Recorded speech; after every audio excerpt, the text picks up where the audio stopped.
Good morning, good afternoon, and good evening. Welcome to the True Media Show. I'm your host, Nano. Thank you for joining us today, guys. Guys, we are going to be taking a look, hopefully, at the brand new Candy Digital website that is loading currently right now. You can see down below all the cool little splash screens that they got going on there. And there's a lot of DC rotating through these screens right now.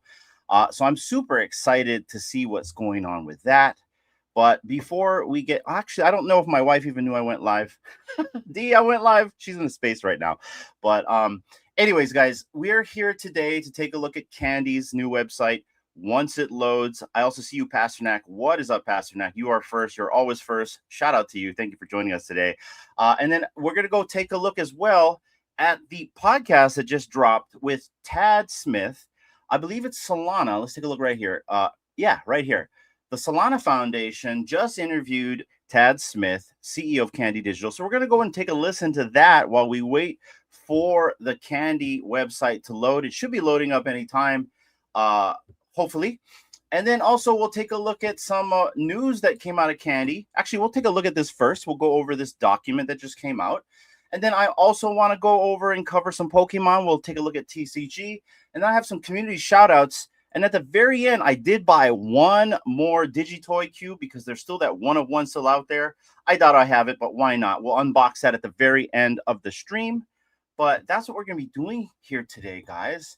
And I can't wait to get involved with this. So, D, are you here? Let me see. D, are you here? Are you not here? Are you still in the space? Well, I pulled her up there, guys. She's here. She'll come and hang out with us whenever she is ready because she is in a bat cowl space right now. Oh, by the way, let me give a shout out to the bat cowls right here.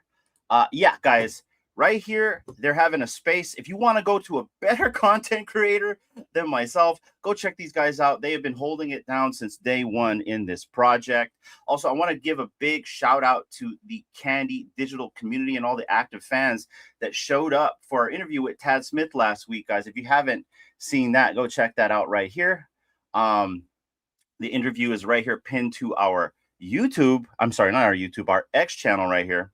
And go check it out if you haven't seen that. But I want to give a big shout out to the community. They really, really showed up for us.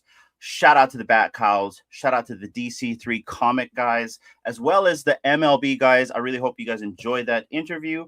And once again, D and I appreciate you guys for showing up and supporting.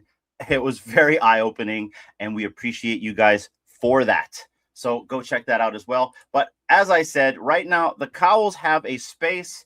Go check them out. Go give them some love. And shout out to the Bat Cowls. D, how are you?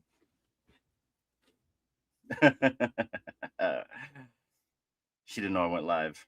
Are you still in the space with Legacy, guys? She's still in the space, guys. So she's ending it right there. Actually, let's go listen.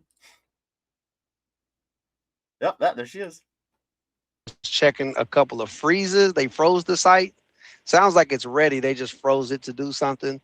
I do think it'll be today. Yeah. But I think, I don't know, man. I'm still thinking there's something about the site that they're trying to either implement, do right, or whatever it may be.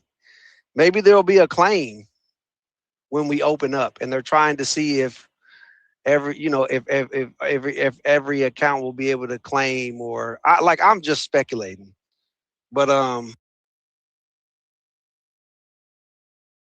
right. Anyways, guys, go check these guys out. I think I was in a Bat Cow space with them last week.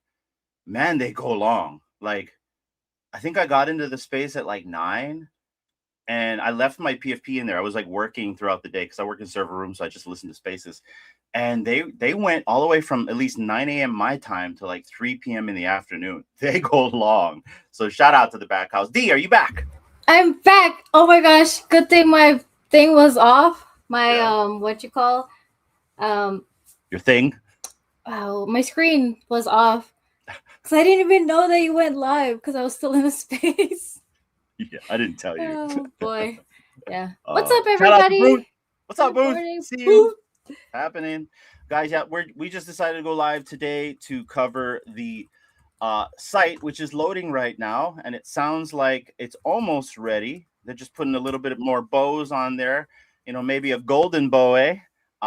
Anyways, but I was telling everyone right now that we're waiting for the site to load. In the meantime, we're going to go and take a look at the podcast that was done by the Solana Foundation, where they interviewed Tad Smith. And also, Tad is going to be going on Beyond the Drop tomorrow as well with Jan and Collectors Gone Digital.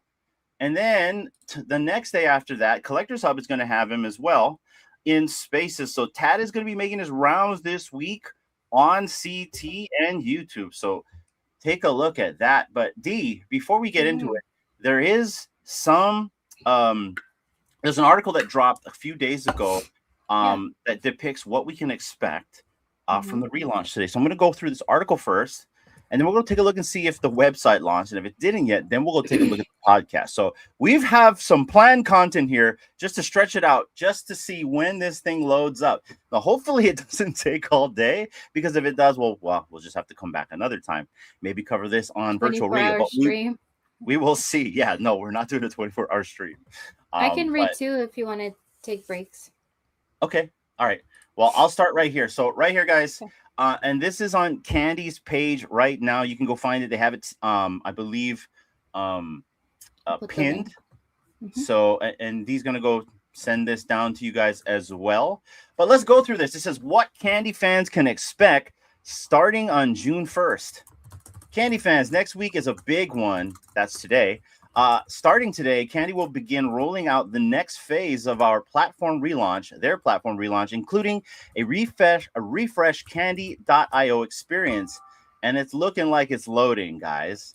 Let's see right here. New collection visibility, migration progress updates, and the foundation for what comes next as Candy Collectibles move to Solana. We know the community has been waiting for a clear answer on what happens next when things go live and what fans will actually see when they log in. This post is meant to give you a straightforward look at what to expect over the next weeks or so. So let's get into it, guys. A refresh Candy.io goes live today on June 1st. Fans will see an updated experience. This will include a refresh landing page and a more direct path into the information fans need most right now. The goal is not just to make the site look better, it is to make Candy easier to use, easier to understand, and easier to follow as migration begins moving from promise to reality. We're all getting lockers today, everybody. The first version of the updated site will focus on the essentials, account access, collection visibility, migration status, wallet information, and clear next steps for fans. I'm going to repeat that again just so everyone in the back of the room pays attention. The first version of the updated site will focus on the essentials, account access, collection visibility, migration status, wallet information, and clear next steps for fans. That sure sounds like to me we're walking down a hallway, they're turning on lights, and we're seeing lockers, huh, D? I can't get it out of my head with the locker. You guys need to drop a collectible of a golden locker. All right. Anyway, more product features will follow, but today is the beginning of the next chapter. You'll be able to see your collection in a new way. One of the most important updates coming today is collection visibility. When fans log in, they will be able to see their Candy collection and migration status directly through the updated Candy.io experience. For assets that have completed migration, fans will be able to see their migrated collectibles with their corresponding Solana information. And then also, we'll take a look at Metaplex because there is an agent that is managing, I believe, and curating the backhaul collection, but we'll take a look at that after. For assets that are still being processed, fans will see that migration is in progress. That distinction matters. Migration is not one giant switch that flips for every asset at the exact same second. It is a process.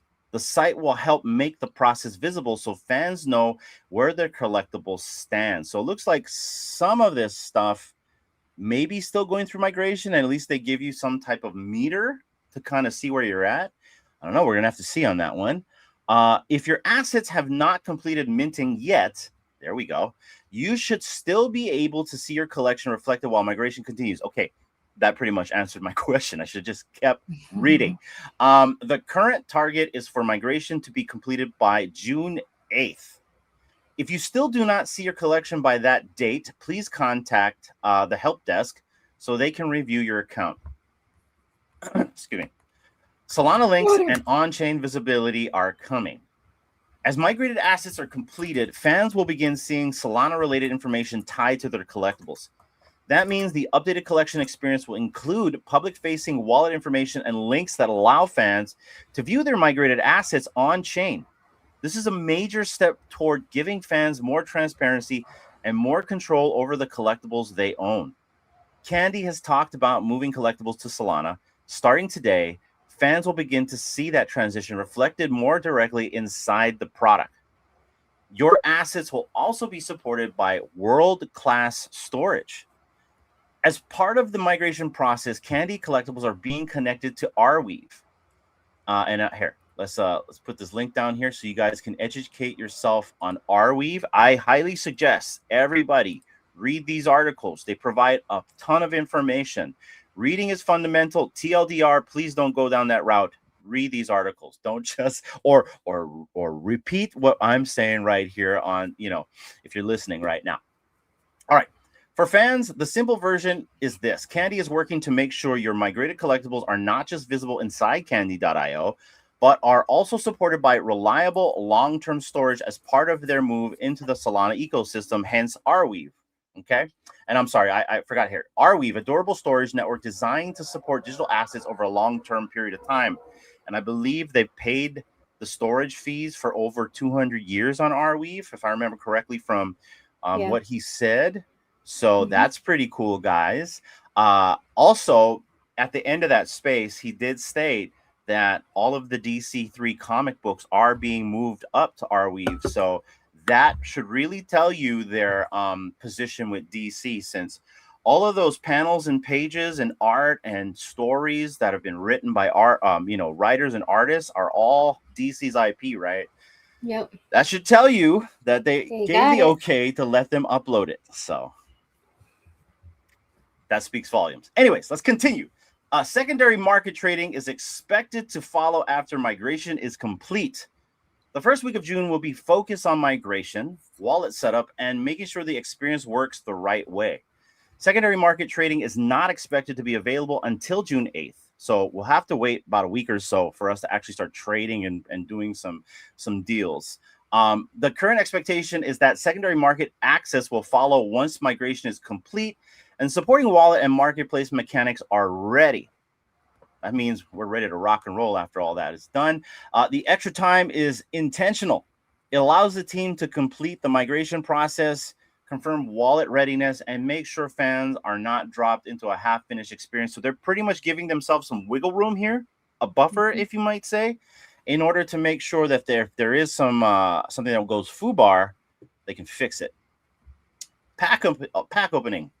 Pack openings will happen only on candy.io. It looks like for a storefront. So if you have packs in your collection, you will begin seeing pack-related status inside candy.io. Pack opening will not happen on secondary marketplaces. It will happen through. So basically, it happens through the storefront.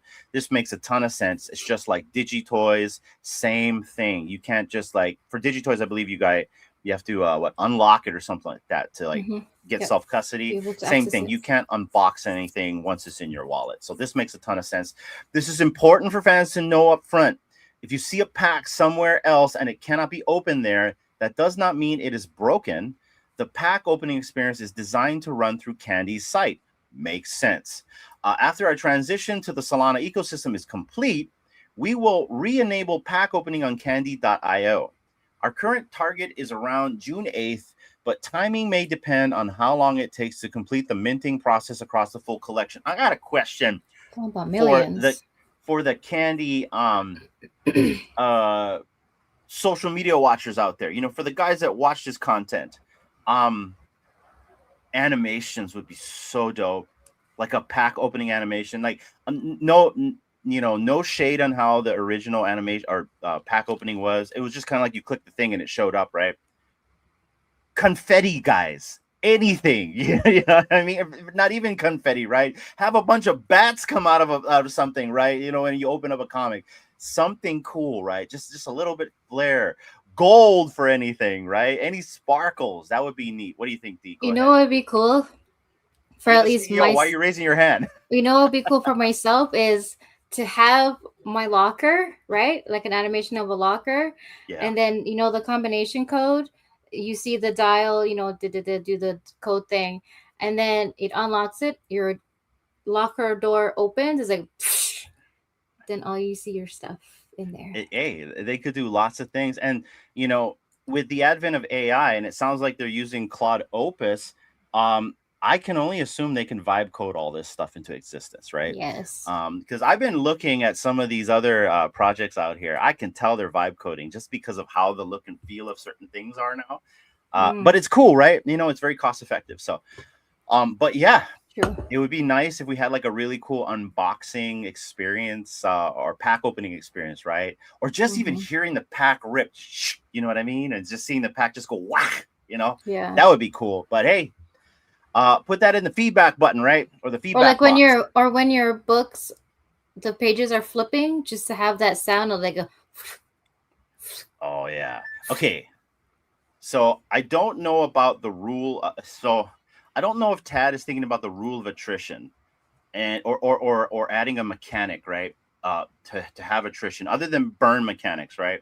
But a cool thing would be like if you started reading your book on Candy, well, that really would implement some type of rule of attrition where it's like, okay, now it's no longer a mint condition comic, right? You've opened it, you've read it in our reader, right? And somehow, you know, the metadata will track that, right? Like once you open it in whatever reader that they have, you've read the book. That means it's opened. And so that means it's no longer pristine, right? And then maybe there's a grading process. Like every time you open it, like it loses a grade, or you know, every time it gets traded between hands, it loses its there's like a level it loses, right, in terms of its value proposition. And that's like a rule of attrition. It's kind of like if I bought a comic book from a comic store, right? As soon as I take it out of that bag and board and I open it up and I got my greasy hands on it, well, guess what? It's no longer a 9.9, right? It's no longer, I mean, like if anything, you're looking at maybe a 9.6. Yeah. So something like that would be super cool as a mechanic or dynamic to be put into Candy to instill some type of rule of attrition. Whenever you open something up, like there's wear and tear. That would be super cool. So a shout out to the chats. I hope Dee's responding to you guys. I'm so glad she's here. Without her here, I'm not paying attention to those chats. I'm literally arcade. So thank goodness. It's all good. Anyways, before we get back to this article, let's see if we're still loading here, guys. We're doing a refresh. Loading. We're still loading, but you know, it's really cool. Let's take a look at this, right? Like they've got a lot of DC that's plastered in the back here. So it's really good to see that their two heavy hitters are on this screen, and it's not just like baseball, right? I have a question. So there's the bat call right there, right? Is that someone's actual bat call, and whose one is it? Where? The bat call that shows up when it's moving through the cards. Oh, right there, that baseball one. Cards. I don't know. Yeah, there's a black, like I don't know what kind of texture it is, but that bat call. I wonder who that one belongs to. Maybe it's Candy's, because remember I entered one of Candy's sweepstakes last year, and I won a bat call from Candy. So they got to have their own that they've got in reserve or something, right? Maybe that's a reserve call, because the call I won, which is like my call on True Support, because when I put the Bitcoin tie on my other cowl, Tad ended up using his PFP, and I just didn't want to have the same PFP, right? So I switched my cowl. And so the one I won from Candy is the current one on True Support. So, all right. Well, guys, let's get back to the article and let's continue. All right. Legacy balances and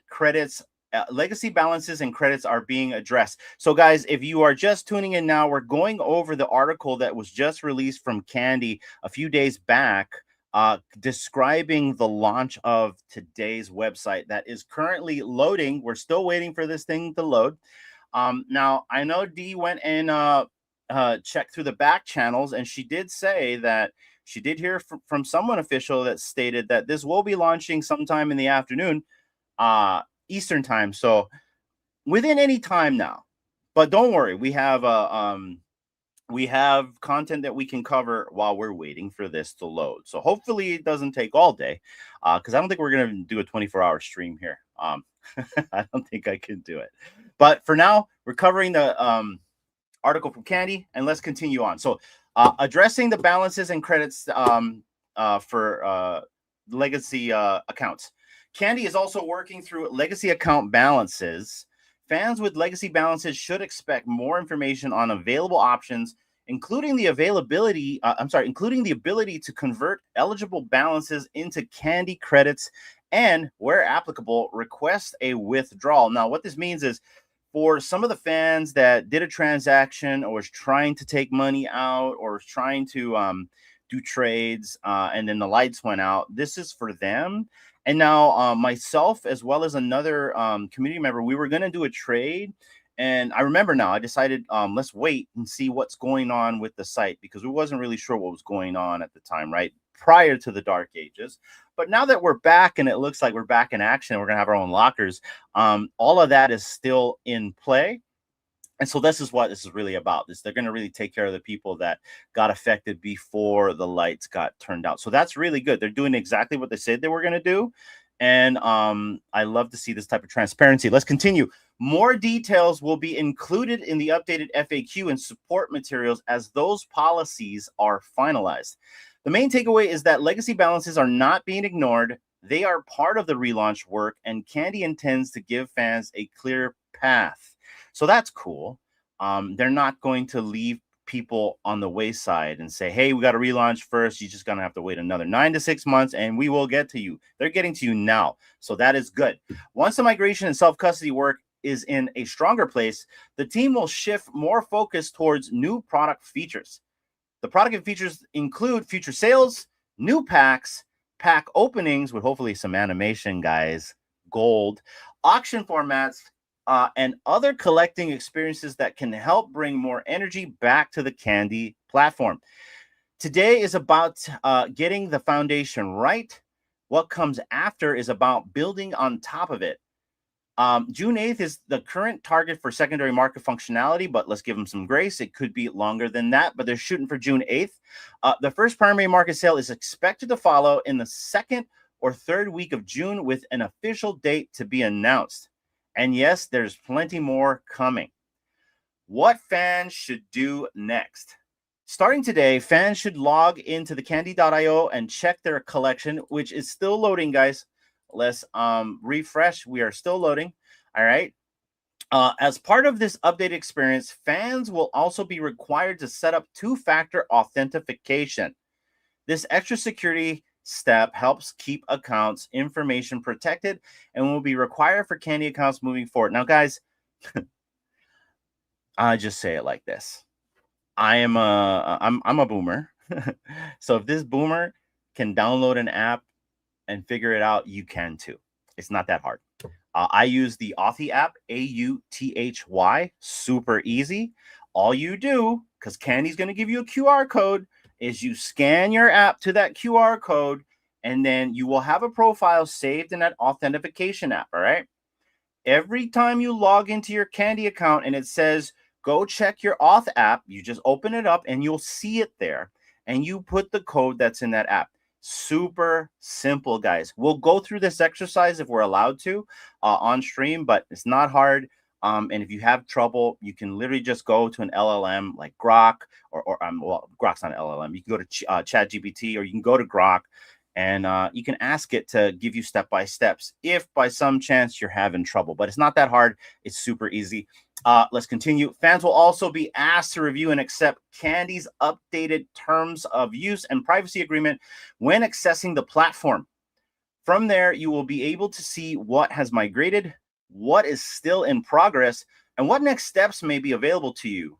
If something is still processing, that is expected. Migration will continue through the week as the team works toward completing the initial transition. We will continue sharing updates as new features go live and as more functionality becomes available. Candy is back in motion. June 1st is where the next phase begins. And that's pretty much it. Any questions, Steve? No questions at the moment. If I do have a question, I will just have to go back and reread what you read. Also, yeah, Holy Free Holy is completely right. I don't like the Google Authenticator, which I use Authy. But yeah, you are absolutely right. Thank you for that, Richard. Yeah, Shout out to our shout out to security guy. Richard. Yes, thanks. Let's see right here. In Cordial Gold Slater, I use the Google Auth app on iPhone 7 with no issues. Oh, there you go. Perfect. That's kind of funny that you use the Google app on an iPhone and it works perfect. I use it on my Android and it Yeah. sucks. Yeah, I gotta say, That's funny. Authy's been the best that I've used, and it also allows you to save if you have like other application other websites that need a what do you call it, 2FA. You can also add that in just so you have it all in one place. Hey, Duck, real quick. So I interned at a radio station back in 2000. So I have been on the radio waves before. And so it's funny you say that, but I appreciate you bringing that up, man. Let's go. Use the original Man, Bobby the good Bobo. old days. Remember? Oh wait, you weren't in my life, but I did tell you about the You time told I me interned about at the it, radio yeah. station. Yeah. Mhm. So yeah, and then I also used to work at a supermarket, Duck. And so, like late at night when I used to close the store, man, I used to have fun on the PA. On the PA. Ladies and gentlemen, the store is about to close in 5 minutes. If you do not have your groceries, you are pooped out of luck because guess what? We are closing things down. You better run to register one right now. I used to do stuff like that, so it was fun.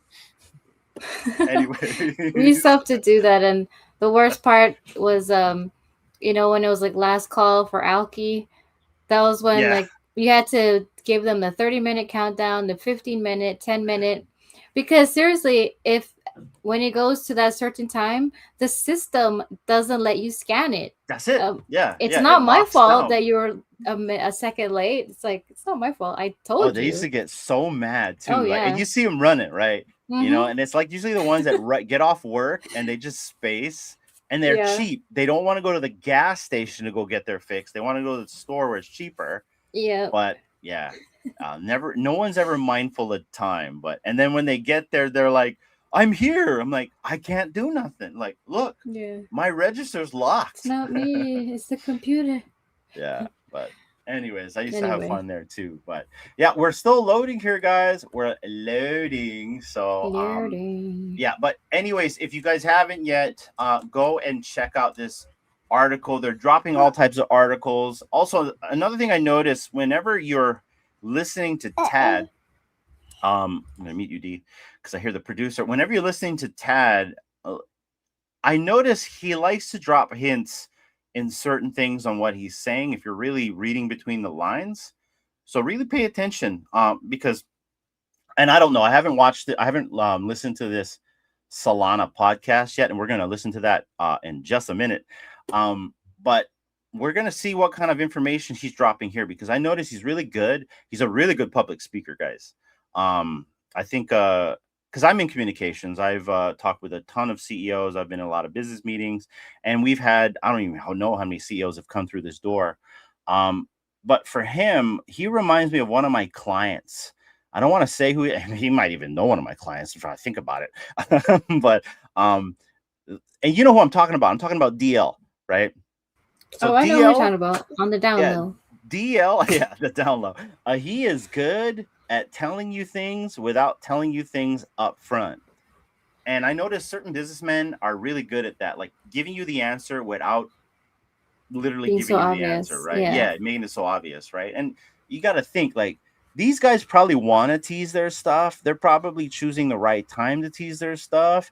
And they're probably strategically, saying things a certain way, at a certain time, right? So it's very interesting. We'll have to see. But before we get into this, because we're kind of waiting on the website still to load. I'm glad we didn't go on an hour earlier. If not, we'd be ending already. But you kind of want to kind of touch on for the audience. How'd you like the interview with Tad? Oh, I loved it. You know, that was really nice of him and the Candy Digital team to give us an opportunity to have him on and just, talk with us and the audience, and just to kind of set people's minds at ease, kind of, just give him some answers. We didn't get to ask all the questions we wanted, but he did answer a lot without us really asking it. So he worded it to where he did answer the questions.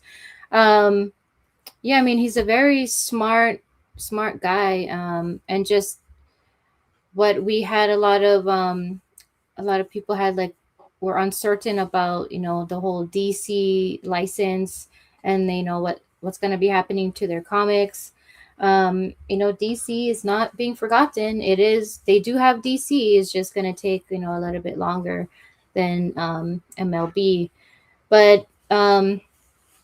speaking with him, yeah, I'm hopeful. I'm hopeful, um and just positive. um and I like how he gets in the front of things, like when there's an issue or someone has um not a complaint, but like I guess positive criticism or something that needs to be addressed. He does get in front of it He's and just front kind of facing. put them front facing. That's the word. Yeah. Thank you, Richard. Yeah, I mean, it was a good interview, I thought, and very Thank easy to speak with him. He just kind of gets on your level, even though he's a CEO. He does get on the level, and I like that he's gonna be going on a lot more shows and podcasts and spaces and talk, just to get in there with the community and be involved. I think that's the thing I really like, is that even though he's in this position, yada yada, he's still coming down to like the community level and just getting in there and just yeah, taking the questions head on and just answering it to the best of his ability with what he can share.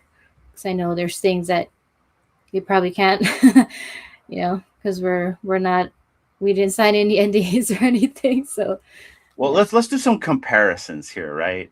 And we'll Mhm. just we'll use three CEOs as a comparable. We'll use maybe like David Yu, Will, and Tad, right? I mean, we could use others, but let's just use three that are no that people know in the digital collectibles space, right? Because if we Mhm. talk about like a Web3 CEO or something like that, they'll be like, huh, right?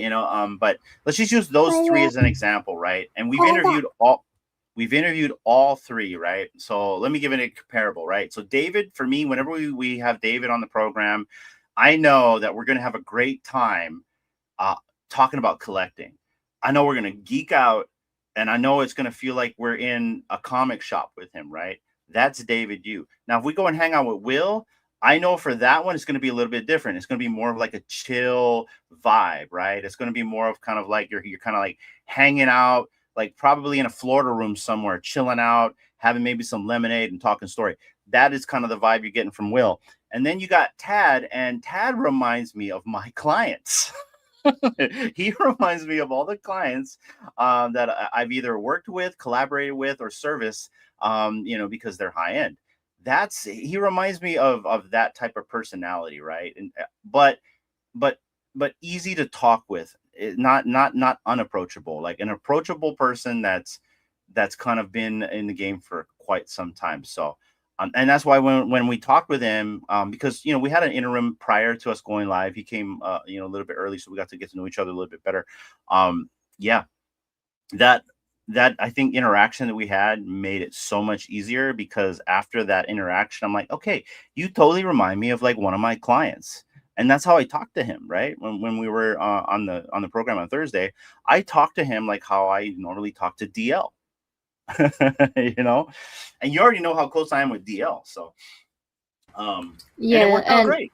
yeah, it was great. And then going on what Andrew pointed out too, like um I mean, he let it know, like, yeah, he is here for business. I mean, you want to make money, right? And you want to see your collections go up, the community go up. So he wasn't like trying to hide behind the fact that yes, this is business. I mean, him and his family are behind it, so he's got to make it work.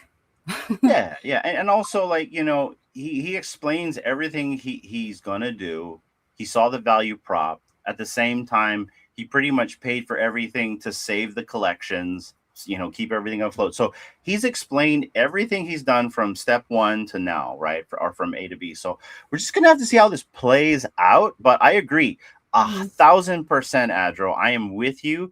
Tad is here for business, and that's what I like to see. That's what I like to see too, because in the end, this is a business, and you want a man that knows business to run his business perfectly. Not that I'm saying that any other CEO is doing it any better or any worse, right?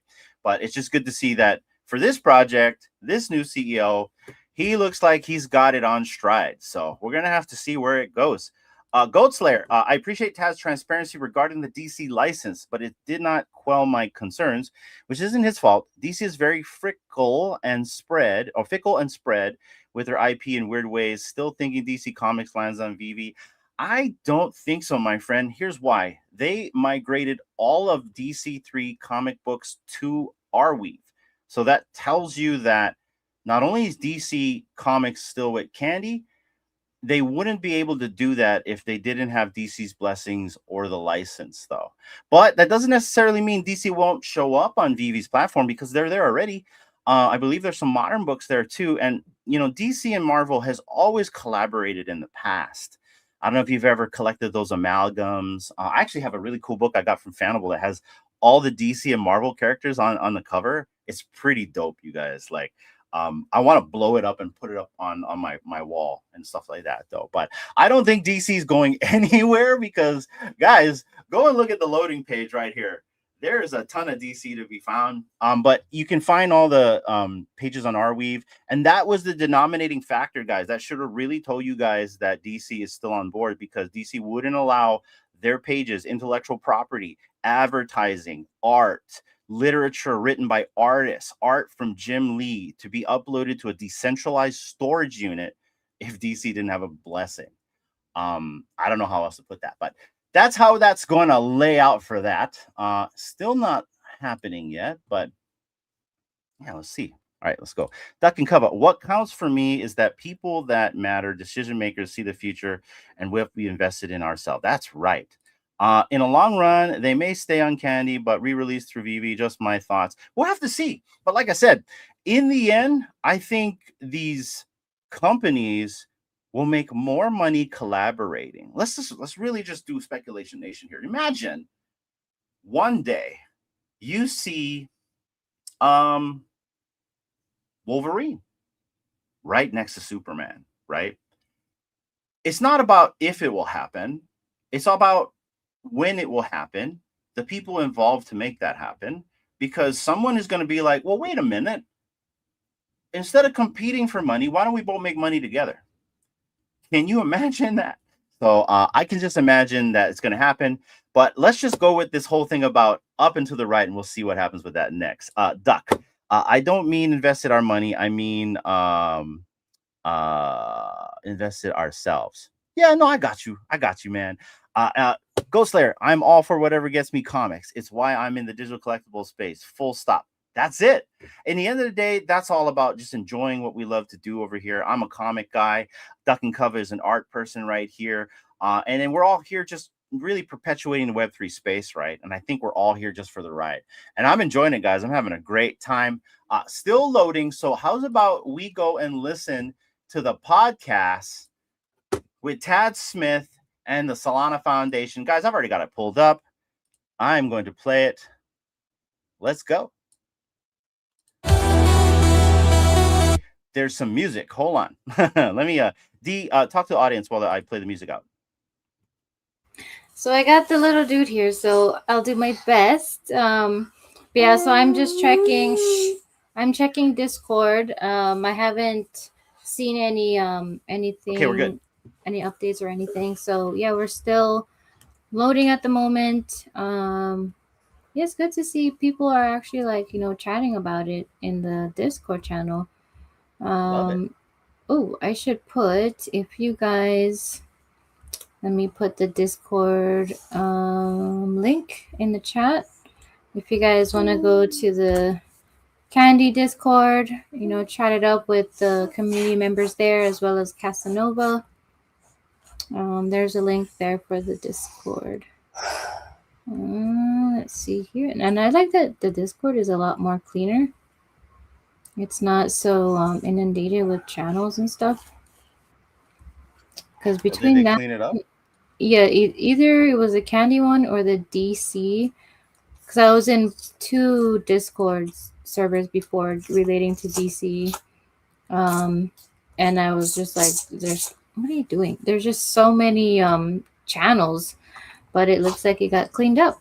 All right, let's see. We're gonna get you got the volume taken care of. You guys ready? Yep. Let me know if you ready. can hear it. Give me a thumbs up. Everyone, welcome to Billions, the show where we interview the best founders in the Solana ecosystem. Here today we have Tad Smith, who's the CEO of Candy Digital. Tad, thanks for being here. Pedro, great to be here. How's my sound, given that I don't have those cool headphones you do? I think you have a cooler background than me. Is that so right? I think that I'd like to say it's AI, but it's the IRL thing.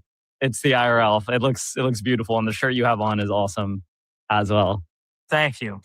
So, Tad, you had, to put it mildly, an incredible career. You were CEO of Sotheby's. That's the Madison nicest Square way of saying that. You're really old.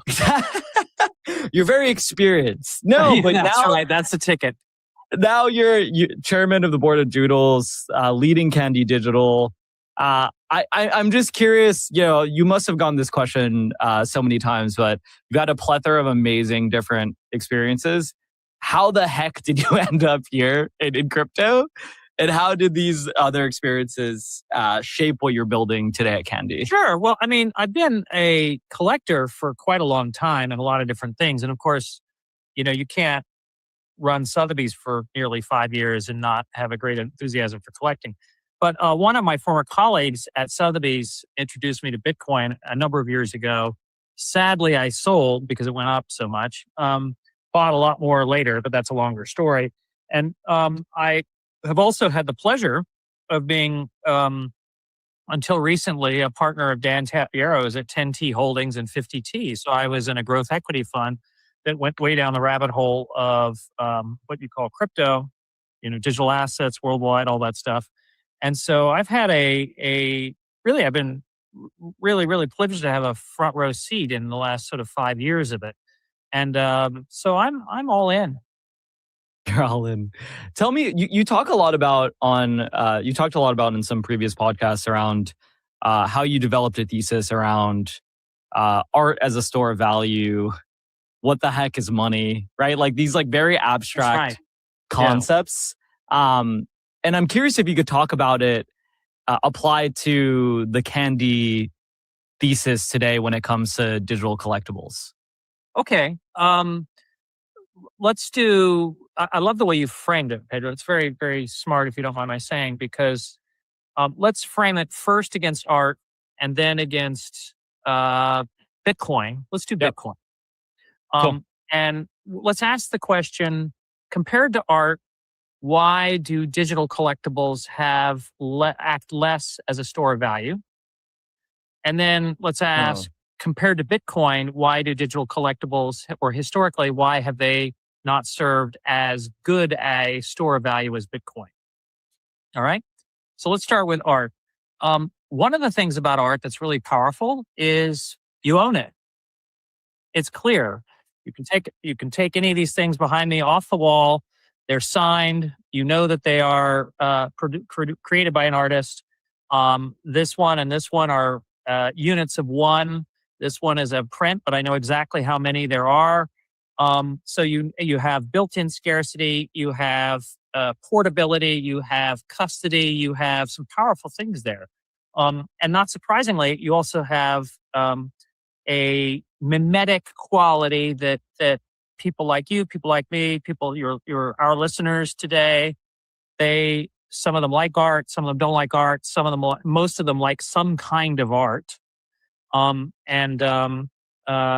has a really powerful human connection.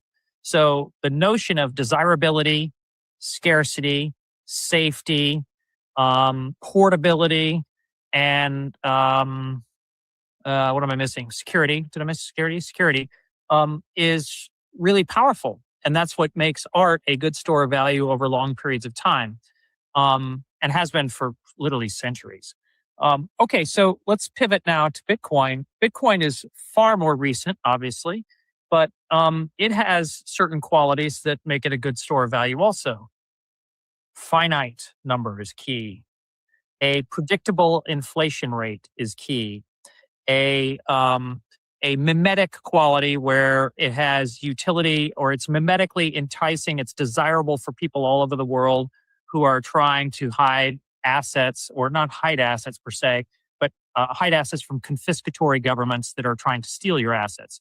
That doesn't happen over here, but it does happen in lots of places. So in many ways, it operates as a store of value that has a lot of things in points of tangency with art.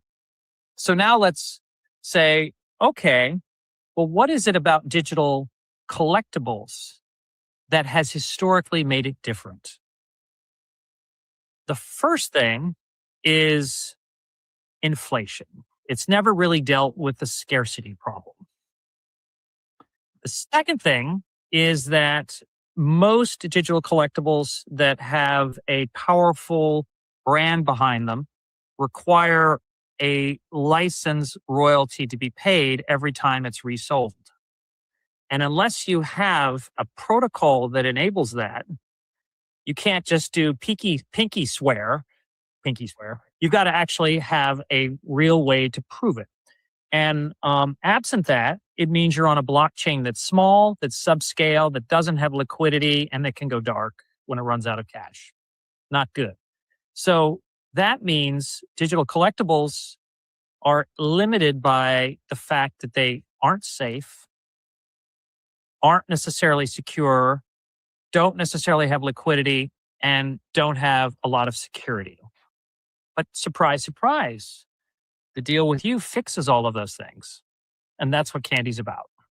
So it's interesting. My follow-up question, and you answered that, is a lot of folks that you might have experienced in the Sotheby's world, in the traditional art world, a lot of folks that go to the Basels of the world are still inherently skeptical of digital art and collectibles for all of the characteristics that you've laid out around. Well, let's step back and say that most of the world's 8+ billion people are skeptical of digital assets. Yes. Okay. Even though I think that they're inching closer and closer. Yeah. No, I'm not saying that To the it. future is not inevitable. I agree with you. It's 100% inevitable, which is why you're doing this and why I'm doing this. Yes.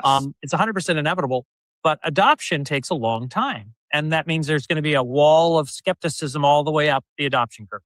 So I guess that's a good segue to ask, why now, right? Like, why now in this moment? You've mentioned your experiences, shall we say. You mentioned the characteristics, the tech that we have at Solana in terms of solving these problems. But why now, and why you specifically? Like, why are you motivated to tackle Well, this? I'm highly motivated because I have sports in my background. I have digital commerce in my background. I have brands in my background. I love art, and I think this is really important. And I think that Candy can make a contribution to the industry, and that's what the team and I are really excited about doing. So that's why we're doing it. Why now? I love the question. Is because you all working with Metaplex and the core product of the last sort of 18 months, has it been, Pedro? You'll tell me. I don't know whether it's 18 or 24, but it's not that long. I mean, the digital innovations just in the last 12 to 18 months have made it both possible to have secondary royalties and secured in the protocol, and also inexpensively done. It's not very expensive to do it.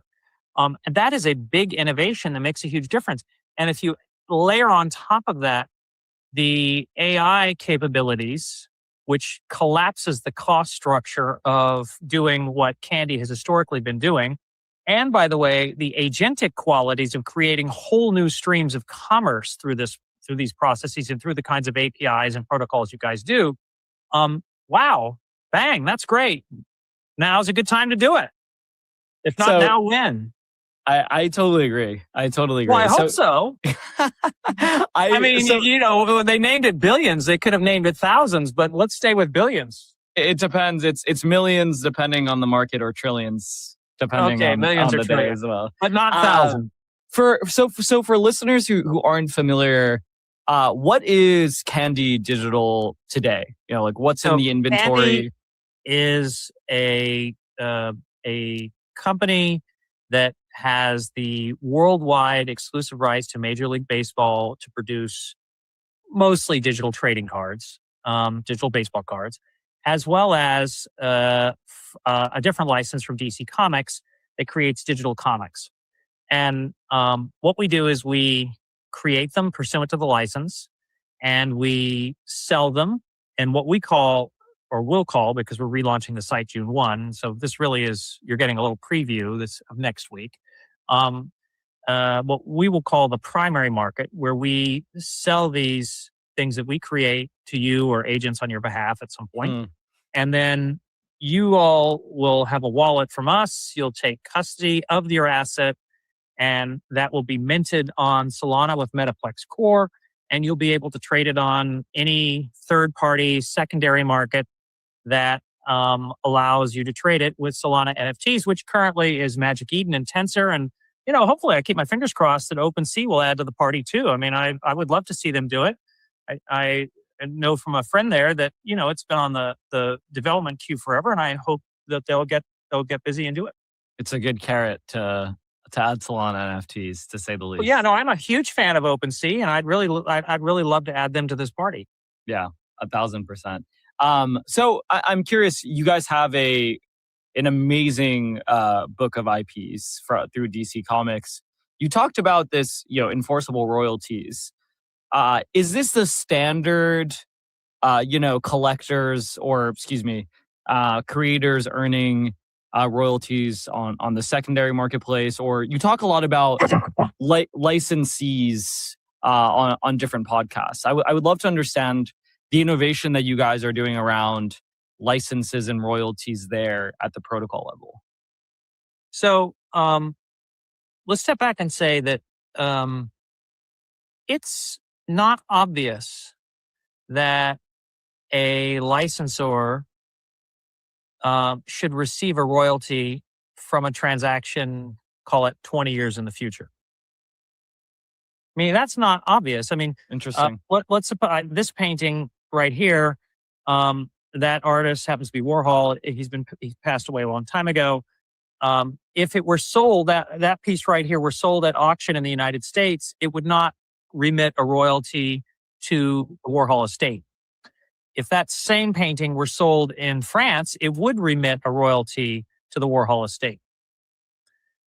So the point I'm making is physical assets don't necessarily remit royalties. However, when you are Major League Baseball, and that's a power brand, or the Major League Baseball players, their point of view, which I subscribe to firmly, is that if you are going to use our likeness and our brands, our trademarks, then we're going to make sure that we don't just sell them once. We're going to have a little tariff every time you sell them, because the value, we're investing every year in our brands, and the value of our brands is going up every year, and we should be rewarded for that over many, many years in the future. And so we're not talking about a lot. I think the initial commission is something like 10%. It's not very much. But when you sell it, that commission would then go to Candy, and then we split it with them. So that's how you think about it. And it helps support the secondary market, and it helps to support the brands. Now, not all brand holders do that. There are brand holders, and by the way, particularly artists don't do that. Artists in the digital space will use other blockchains that don't make it possible for you to be able to to charge royalties on resale. And guess what? What that means is they have to push more product down the primary market just to make the rent. Yeah. And you know what? I don't subscribe to that. Well, it dilutes the whole value of it. Dilutes the value. Collection. And you know who it actually hurts? The collectors. Yeah. And why does it hurt the collectors? It means that the scarcity, which is part of the value proposition in collecting, is undermined by the need to push more product down the primary market because there's no revenue coming from the secondary market.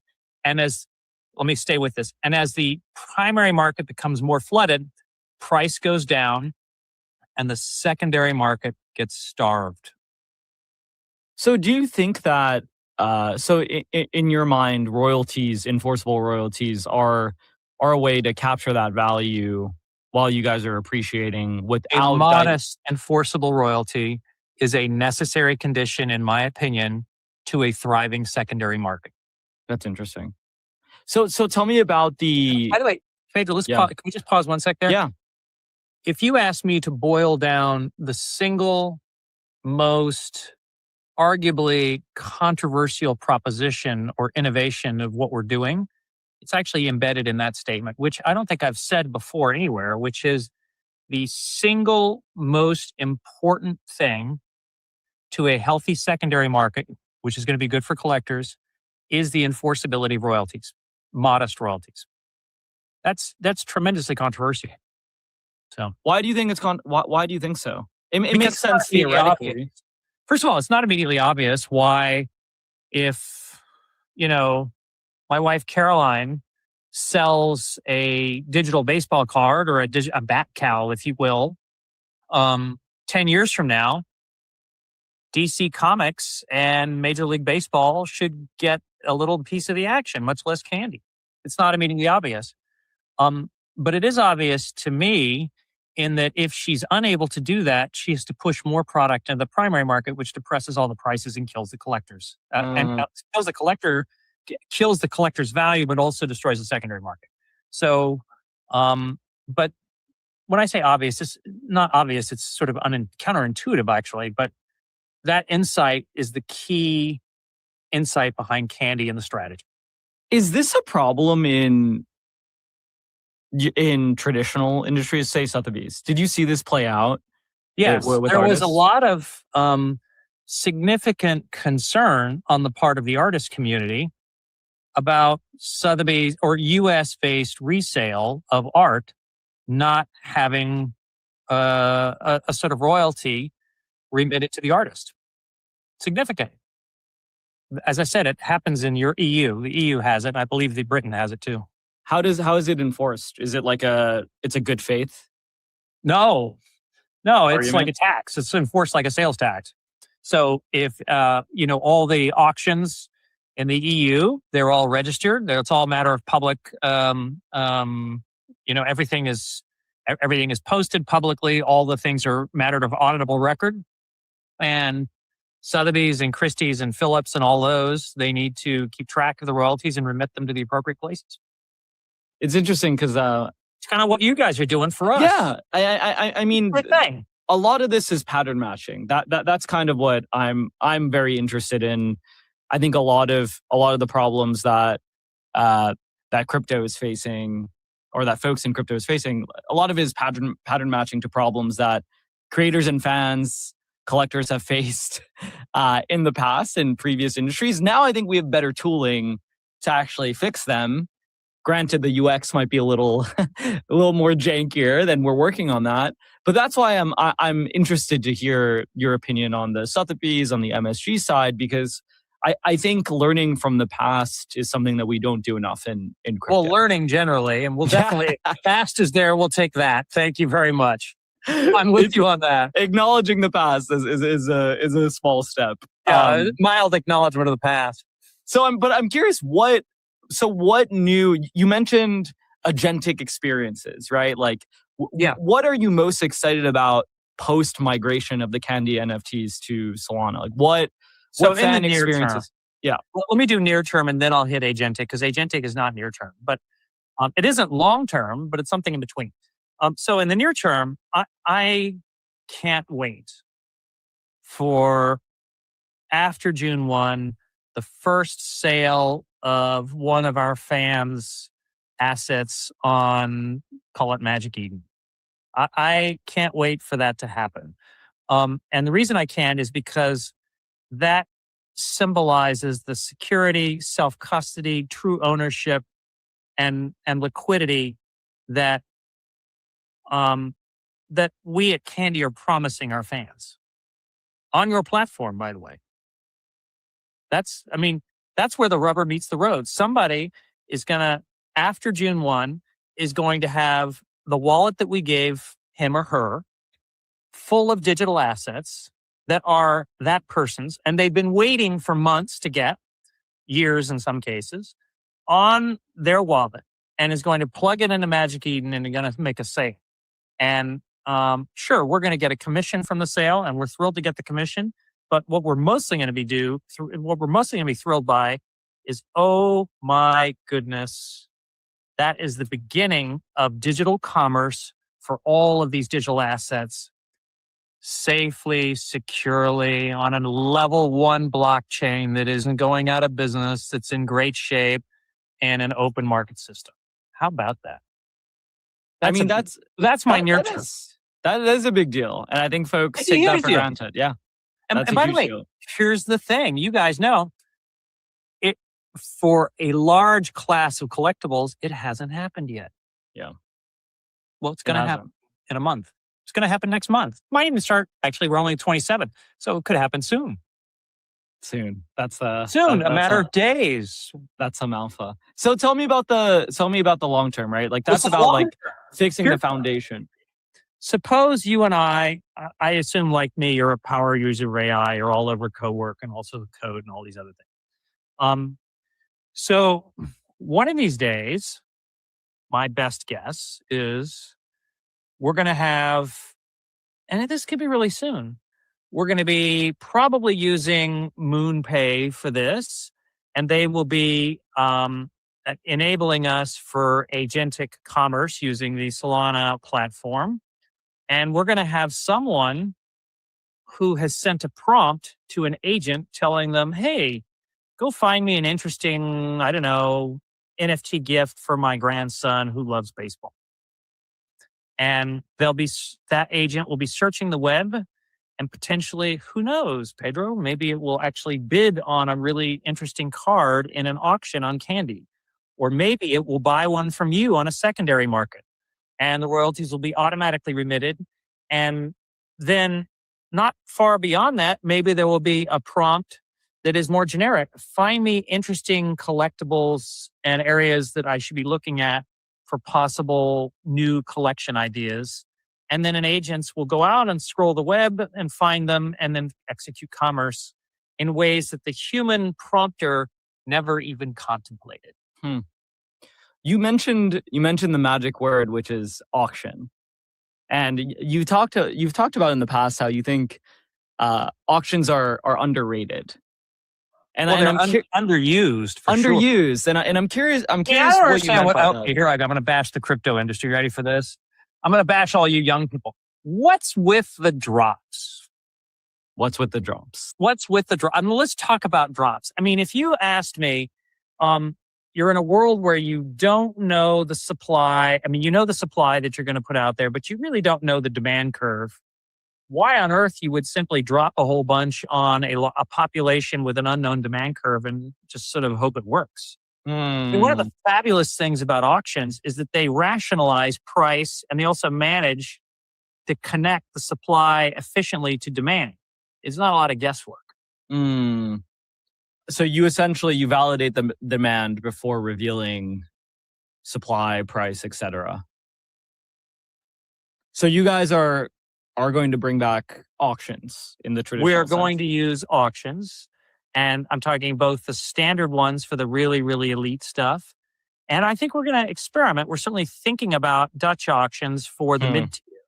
And we'll certainly use storefronts as well as drops for the base type tier.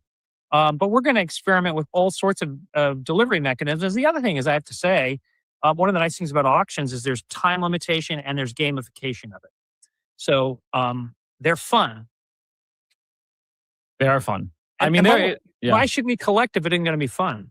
Yeah, they are fun. So it's interesting. So you guys are going to do new auctions for the DC Comics for the IPs that you guys have. Like for the high end of the assets, for like legendary cards or super high end cards. Sure, we'll absolutely do auctions. For the mid tier, we're going to think about how to do a more efficient way of managing price across a group supply. And the things that are pretty good at that are things like Dutch auctions, where they start at a price and they work down. and then you, Pedro, get it for, I don't know, $500, and I get it for $200. And then, so imagine you have 2 auctions. One is yours, you pick yours up at 500, and I pick mine up at 200. And they're only 2 in the lot. They're 2 in total, but typically it works for hundreds or even 200, multiple hundreds. And then you get your price at my low price, which is 200. Yes. So it's a way of clearing demand. Got it. I wanted to ask your thoughts around speculation, in part in relation to collecting, because I've heard you talk about your thoughts on the gacha craze with, you know, Pokemon cards and gamification elements. And I don't recall saying anything about that, but I probably did because I believe you. I just don't. I'm sorry. I could I pull. may ask you to like. I could hey, pull you know, the quote. Elbow the old uncle at Thanksgiving here. Remind me. I could pull the quote, but I'm curious. I'm curious what you think around speculation, the role that it plays in collecting, right? Well, Because you're define seeing what speculation is when you use the word, Pedro, please. I'm not being cute. I'm just actually. How do you think? What do you think of it? I think what does the word mean to you? Speculation, collecting for the purposes of making a profit, right? Like the craze that you're seeing around these gacha machines with Pokemon cards. You know, always trying to get a positive EV when it comes to a slot. Something. Yeah. So yesterday, I, bought some options on Marvell Technology. I haven't bought Micron because it's up like a 9x, and I bought some on Rocket Lab. These are parabolically moving reputable stocks on the stock exchange. Am I speculating? Yeah. If I own Bitcoin in cold storage, am I speculating or am I? Okay. So what you consider speculating, I would consider investing with the hope that the money I'm putting to work will go up in relation to the dollar's value or to fiat currency. Yes. Well, then for me, I am a fan of that in the sense, but notice how I've redefined speculation. I've taken all the noise out of it and just said, I believe that everyone should have the opportunity, A, to amass savings, and B, to put them in places that are appropriate for their risk tolerance, key. And secondly, that will increase over time the value of those assets versus the costs of living and their life experience. In other words, the standard of living should go up. I'm a big fan of that. And if you want to call that speculation, sign me up.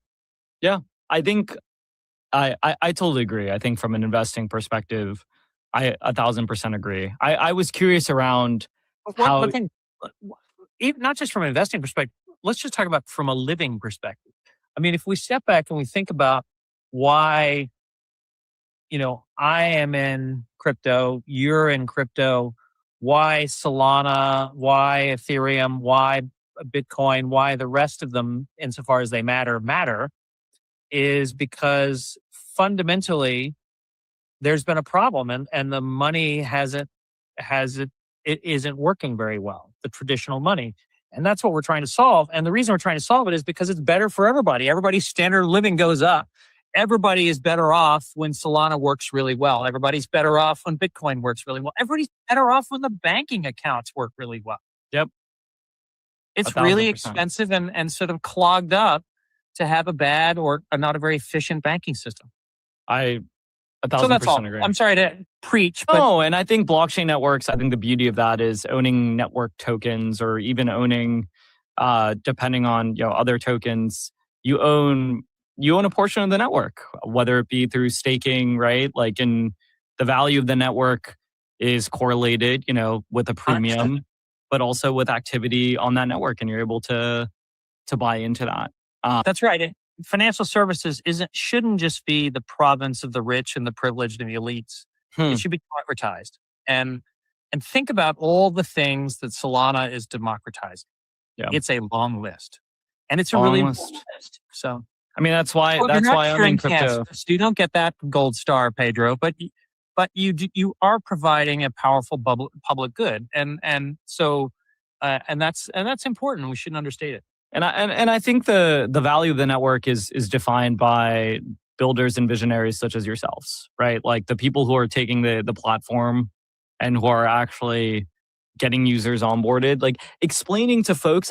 I think it is a 10x experience that you're able to onboard someone to self-custody. I think it is extremely valuable through Candy if you could teach someone what self-custody means for the net good of society. I think that is the single most exciting thing about what happens on or about June 1.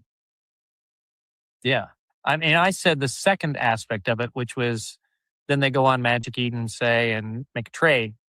But on June 1, yeah, you're gonna have true ownership. I mean, what is true ownership if somebody else has custody of your assets? Yeah. And by the way, against your will. I mean, that's powerful. Like that's also why I wanted to ask you from your experience at Sotheby's, et cetera, right? Like I am curious how those experiences have influenced how you've thought about these things. You've obviously seen, I can imagine. Yeah. Powerful. I would love to hear more about that. Well, part of it we talked about, but I'll wrap a couple points in. One is, the notion of an auction is a powerful selling mechanism. People love to compete to win something. Second point, you would be amazed at what human beings are prepared to collect. Amazed. It is. I had the privilege one day. I have a good friend who owns Heritage Auctions, and he gave me a tour in his. It's like 150,000 square foot facility or some huge facility in Dallas, near Dallas Fort Worth Airport. And we would go room to room, and each room was, you could put a football field in them, and you would go through them, and it was just miles and miles and miles of stuff that people collect and want to buy and sell. We are collectors. We're a species that just collects. And so my appreciation from Sotheby's is how powerfully that is embedded in our DNA and how important that is mimetically to us. And then we also are a species that wants to innovate and be digital and to be connected and to find communities of interest all over the world. And to have people talk about Warhol or Picasso or honestly, Tyler Hobbs. How about that? Tyler Hobbs. There's a community of interest in it that's really, really powerful. I mean, I've got some very famous, here, one of my favorite artists here. This is one. This is Sam Spratt. Sam Spratt has a whole incredible community of people that have skulls and also masks that are part of his community. And that's the way we are. We're really, really powerfully oriented around that. And what we're trying to do at Candy is bring those communities of interest together around a couple of powerful brands and give them the opportunity to own in that new digital emerging environment. And that's what you are helping us do. And that's why it's so important. Can you tell me about how are the brands thinking about this? How's an MLB, Major League Baseball, thinking about Candy in 2026, right? I've had the privilege or the experiences of talking to some of these larger brands and the 2021 craze, right? Where everyone and their mother was issuing NFTs on a corporate level. What are they looking to get out of this? Like what's a win for them? The overwhelming thing they care about is that their fans be treated well. They are well aware that this particular market is emerging. They're well aware that it is recovering from a sort of bubbly quality of a few years back. We all know that. And they're well aware that it is a market that is going to be growing rapidly, but that it needed some key changes to happen. And we've talked about those changes throughout our podcast together before it would become a better, more defensible, more secure collector's store of value. And they are enthusiastically embracing anything that protects their brands, first and foremost, which is their fiduciary duty, and also is good for their fans, because that's who they really care about. Interesting. So And it we can be helpful in that process, and we feel privileged to be there. And that is our mission, to be helpful in that process. That's what we're going to do. what does that look like tactically, right? Treating their fans well from a digital collectibles perspective. Well, Is it communicating, not letting fans' collectibles go to zero, not losing them in a walled garden that goes dark, making sure that people have access to self-custody, making sure that they have liquid markets that are secondary liquid markets that will allow them to trade them, make sure that the licensors get paid and the players get paid, all these different things, and that the brands are used in a first-class way, and that honestly, that the owner of the brands, the owner of a digital trading card, for example, a digital baseball card, might get rewarded for being at a specific game. Yeah. Falls even more in love with the whole sort of fandom quality, and is even more ardently in favor of baseball and honestly the values of baseball or DC Comics for that matter. Yeah. I was going to ask a follow-up question in the sense of, what is the breakdown of folks that came from the MLB or DC Comics community versus are on crypto Twitter and have fallen in love with MLB and DC Comic? I don't know if you have quantitative data, but I'm curious qualitatively if you hear stories, because I'm sure either direction would be fascinating as a case study. Yeah, that one you're going to have to bring me back for the data on. We don't have it. It's not easy to measure. Qualitatively, the DC Comics group on X is, and even Discord, is much noisier. But there are a lot of big fans in Major League Baseball that care a lot about it. And so we serve them both. That's really cool. That's honestly, I think folks need to be focusing on adjacent crypto markets right now and not in our echo chamber, given where the markets are. The markets are kind of crummy right now. I don't really want to talk about that. I'm curious pertaining to the markets. I'm curious on your view on the general NFT market right now. Yeah, general NFT market to me is so-so. I think specific digital collectibles are doing really well, but most digital things don't have scarcity, don't have too much inflation, have all the problems that plague the markets generally. And that's why I'm looking for opportunities in them, because I think that a lot of the problems that you're helping us solve are going to get solved. And I really like for me, this is definitely not financial advice, but for me and our family, I like a lot of the setup here. I like it a whole lot. Interesting. So you mentioned specific digital collectibles. That's essentially consolidation into quality. Well, I definitely like anything with Major League Baseball. I do, by the way, very much like DC Comics. I don't own any, but my son is deep down the DC Comics thing. He's probably read every single DC comic that's ever been created. I mean, it's amazing. So he's very fervently in that hatch. And I'm a digital art collector. So I spend a lot of time and effort seeking out new artists as well as established artists and finding digital art that really is appealing to me and my wife, Caroline. That's really cool. That's awesome. So yeah, no, we're way down the rabbit hole on NFTs, as it were. Collecting for collecting, not for speculation, as we talked about. Yeah, well, let's put this. Here's the thing. If you told me that every single time I buy an NFT, it's going to zero, I would spend less. Yeah, of course. So I don't know. Do you call that speculating? I'm not speculating. Yeah. My expectation is that things that I buy that are rare and scarce and on a digital platform and are protected will at least hold their value, or at least somewhat hold their value. But yes, if every single thing, every piece of art I buy, every piece of digital anything I buy is going to zero, well, then I'm going to treat it like, I don't know, a cheeseburger. It's definitely a spectrum. I was tongue in cheek I in get terms it. of that comment. Tad, I think we only have time for one more question. I'm curious. We've talked about a plethora of your eclectic experiences. Eclectic now. They're eclectic? They're eclectic. Yeah, we're pulling out the eclectic word. We started with old. The beginning of the podcast is old or experienced, I think it was, and now we're using another E word. We're using it's experienced and eclectic. It's we're dusting off the SAT, ACT. Is that it? Wow. If they still have if they have the vocab still. But what general advice would you give to someone who's building in the consumer space right now?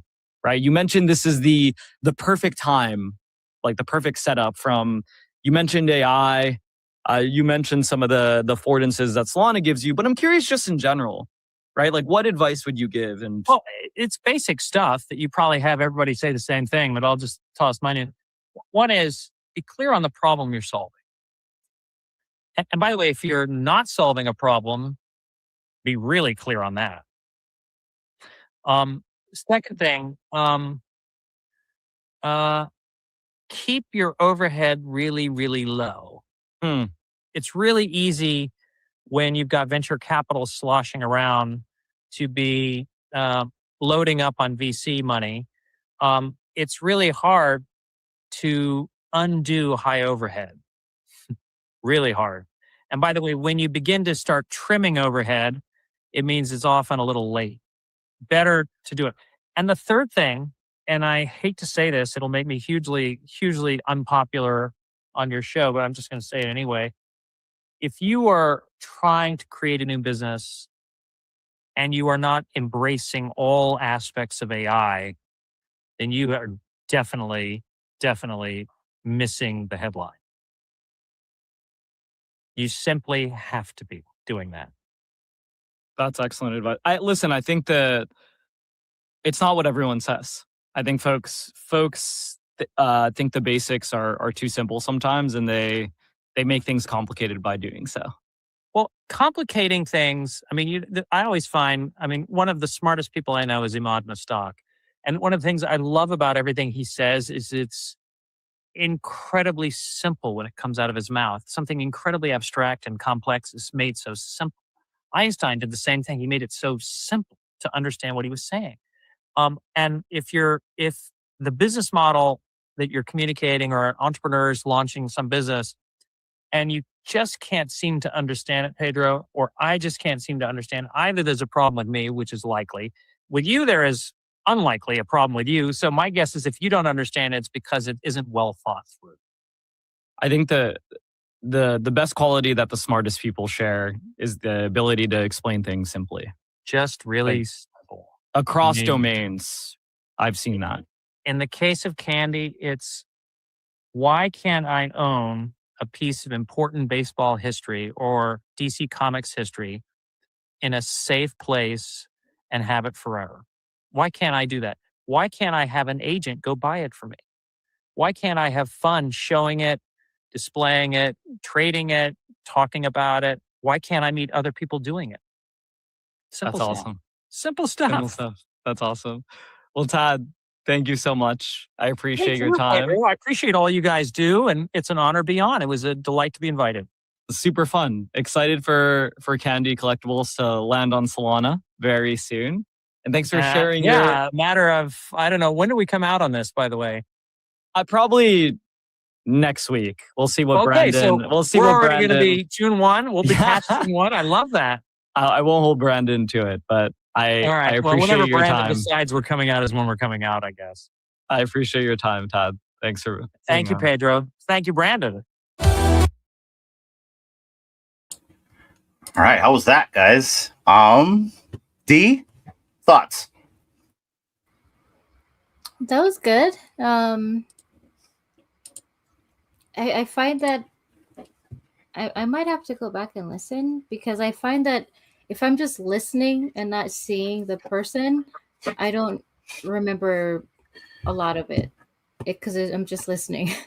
Yeah, I don't know if there's a video portion. I wasn't logged into my Spotify. So I think if I logged in my Spotify, maybe there is, because there is a video portion right here, right? Yeah. So that leads me to believe there is a video, but that's okay. I mean, listening is just as good. But you know, what did you think though? I mean, I liked it. I mean, it's he had different questions, different I guess direction that he was coming from. And so it was good to see Tad jumping on and answering those questions as well. For me, yeah, it was good. It was good. What about you? For me, lots were said. He doesn't, I don't think he doesn't like drops. I think it's not, well, I don't know yet, but I'm going to say this. I like drops, but because I'm from that culture, right? And it's going to be interesting because I think until we really understand the dynamics and how he's going to implement auctions, like the one thing that I think about is what about the little guy, right? You're going to have all these whales outbid you. And a Dutch auction is the opposite, right? Where they have a fixed capped price and you work your way down, right? But that doesn't necessarily mean you're bidding for like, I don't know, 1,000 units of something, which I think is still a good supply. But, and so I guess the number is what is, and I think someone asked in the community the same question, like, what is the scarce amount that you're going to auction, right? And how do the little guy get a chance to like get in and bid? Because one of the biggest things I've always wanted from this project was Action Comics #1. So tell me, how does that get distributed to me? And he did say that they are going to utilize drops for like mid-tier items. What is a mid-tier item, right? What is considered that? Like, so I don't know, but you could always just adjust supply. But then I get it. I understand what he's trying to do. He wants point A to point B covered in terms of actually success. That's interesting though. Yeah, I don't like the notion of not having drops either, but I'm not going to dog on them until I see what they're going to do and how they're going to do it. And I guess the big thing, the best thing for us is whoever's in the project now, we're already in it, right? So we actually own assets. And he did say that there will be burn for raffles, I believe, or you're going to have some burning mechanism in terms. And maybe raffles is the new drop system, right? Maybe that's how you get in. I don't know, but it's going to be interesting as they're going to do something different, and maybe different is good. Maybe we need different. And he said it himself. If by some chance they fall on their face, it doesn't work right, they will pivot because they got to, right? So we'll see. And maybe utilizing auctions will bring in other liquidity, other money, right? I mean, we want to get money into this, right? Value prop to bring it up. So how do you attract, like, say, the big buyers of the world, right? I don't know. We'll have to see. And we'll have to see what they offer as well. It'll be very interesting. So, but I'm open-minded to it. But yeah, that was the big takeaway for me. And then also that, yeah, mainly the self-custody stuff. I love the fact that he's saying it out loud. Yeah. And it's not just like one place he's saying like all the places that he's been on. It's not a trust me bro situation, right? Yeah. And if you go to Spotify, I put the link in. There is an option for you to watch the episode. It's okay, guys. Listening, watching, same thing. You guys got it. I mean, it's the same place that he was when he was interviewed with us, right? The only thing we didn't see was the picture he pointed at. That's it. But it is always good to see interaction, right? Because, yeah, he's a very enthusiastic CEO. But I really enjoyed that. And shout out to Sully. Good to see you, man. I am super excited for Candy, big DC fan. I'm interested to see on the dynamics. What do you think about that, Sully? Are you liking the fact that we are going to kind of switch more to an auction type of raffle system over drops, and that drops will be kind of considered for the mid-tier type of product distribution? What do you think about that? Let me know down below. Guys, let's see. I don't think we're going to get to the website by the time we get off air. But that's all right. You know what I mean? Like, we know it's coming. We know it's loading. We got to at least cover some of what you guys are going to expect in terms of this article right here. And you guys can read this article. And I suggest you guys read the articles. Educate yourself on Metaplex. Understand what Metaplex is all about. understand what's going on with our collections right there. And the thing about Metaplex, if you go into their website, in fact, Dee, can you go and drop Metaplex's link in there? If you go to Metaplex, there's a lot of about me's. There's easy to read sections in there to educate you on Metaplex. And if you really don't want to do read, if you really want to do a TLDR, here's the easiest way. Just drop the link into an LLM and it'll sum it for you. But I suggest you don't do that, all right? Because that's a lazy thing to do. Read the article, man. Read it. Anyways. Yeah, so the key points to remember is today was about getting the foundation right. What comes after is about building on top of it. June 8th is the current target for secondary market functionality. And third, the first primary market sale is expected to follow in the second or third week of June with an official date to be announced. Here you go. Sully, I'm excited for DC and sports. I missed most of the information. No initial thoughts. Need to listen to the whole thing. At least now you get to watch the video. I'm familiar with drops and have had some luck. I have not had a lot of luck with auctions since I'm not there to spend hundreds of thousands. Same here. I've done some auctions. Actually, no, yeah, eBay. I'm sorry, eBay. eBay, yeah, done that. But that's a little different, right? And my friend used to own an auction house, but it's like one of those auction houses, you know, AD, right, D? Yeah, he owned an auction house, and okay. you know, that's where like he would get like repo vehicles or someone's furniture and sell that stuff like super cheap. Yeah. It was hilarious. So that's when that auction house craze was like very popular here in the States. But I agree. I'm not sure how auctions are going to work, let alone a Dutch auction. That's an interesting one. OG Vault, they are focused on maximizing profit 100%, which is good for us on our collections. It's interesting to see what's going to happen. I don't think initially something's going to happen, but it would be nice for them to like put a focus on something in there that they have, you know, to attract people to come in. Like we already have this asset, right? So, and burn it down or something, or implement some type of rule of attrition. We still need attrition in Web3, in my opinion, but very cool. Lots of information. And then we got a lot more people that's going to be interviewing him as well. Like I said, we do have, excuse me, Jan and Josh with Beyond the Drop. They're going to be covering an interview with Tad tomorrow. And then you also got Collectors Hub with Mains and Jay East. They're going to be covering an X Space interview with him. And I think Mains is going to take a little bit different approach where he's going to join. He's going to ask Tad about his experiences and his career highlights in his career, in his resume. So looking forward to that. And yeah, we're stuck on this load. Yes, go ahead. You said the Jan and Josh one is tomorrow? Yeah. Oh, cool. Right. Okay. Yeah, the Jan and Josh one's tomorrow. Let's see what time it is. It is at 1 p.m. Eastern time. Okay. So early, I think, for us, right, D? What's that? 8? 1, 12, 11, 10, 9, 8, 7. 7. Okay, so it's right before you guys go on virtual radio. So, yeah. Well, look forward to that, guys. They're going to be going on, and check them out. It should be an interesting show. And then, like I said again, he will also be on the Collectors Hub, and I can only imagine he's going to make his rounds. I can't wait to see him in a back house space. I'd love to see him go in there and chat it up with those guys right there. And also go shout out to those guys because they're still going right here.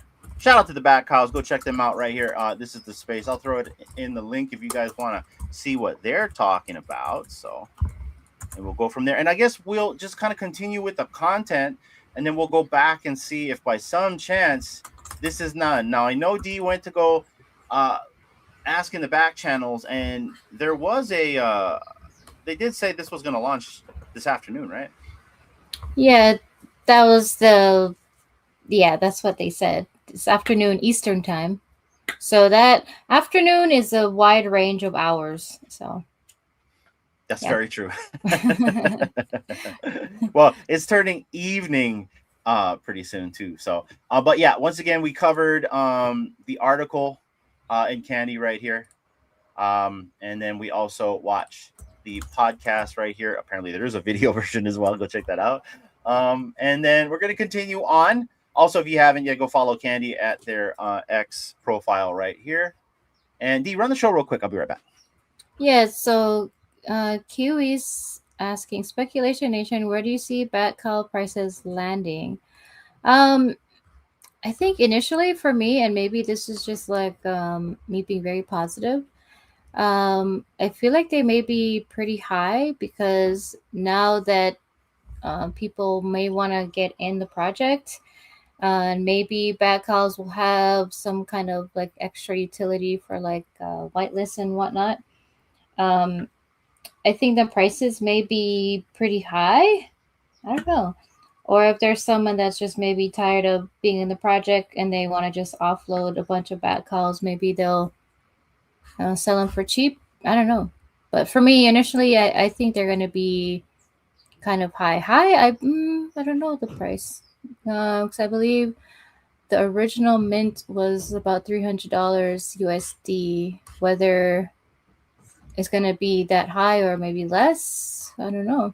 I guess depending on the type of call and the rarities and the traits, right? Because there's a lot of them that are so beautiful. The last time when I looked, they were like way high for me. So yeah, I don't know. We're gonna have to see once that market opens, and we'll see whose bat cow is the first one to get listed.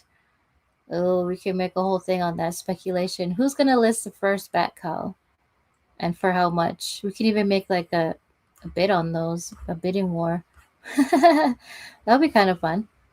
If you're trying to talk, you're muted. I can only read so much lips. Of course. I forget what I was going to say. Continue. Let's see. So Tucson is familiar with auctions. That brings him excitement. So maybe you can educate us more on the different types of auctions. He also says, how rich are you, Tucson? well, according to Walt, he's did got he say that? deep pockets. There you go. See, exactly. He was just LOLing. Dang. What's up, Kiwi? Let's Let's see. Hero. Okay, I'm gonna pull this up. So Can I this do is this? what this is this is speculation on what it could look like. Shout out to the person who made this. I like this interface because it reminds me of Windows Phone. If you guys ever used Windows Phone from back in the day, Yes. and I actually really enjoy that OS out of all the OSs that survived the OS battle. And yeah, so I kind of like the tile look and stuff like that. I think that's a really neat way to kind of like present it right on the front screen. Like this is obviously just as a concept that someone came up with, right? So but like something like this I would be down to see, just because I like the layout, especially if it's like, I mean, and I'm assuming we're kind of looking at it from a tablet type of view, right? Yeah. So but yeah, something like this would be pretty rad right here. And then you click into this, you have a tile effect, and all of a sudden it like spans it out. That would be really dope. So but we're still loading here. Sorry, here, D, go ahead. Oh no, that was pretty much it. And then Tucson, I was just reading what was in the chats. They said, I bet you could use Dutch auctions to sell a car to like 5 interested potential buyers. Yeah. Yeah, that's another. Yeah, I went and looked at what a Dutch auction is. It sounds fun. And like all this kind of stuff sounds fun.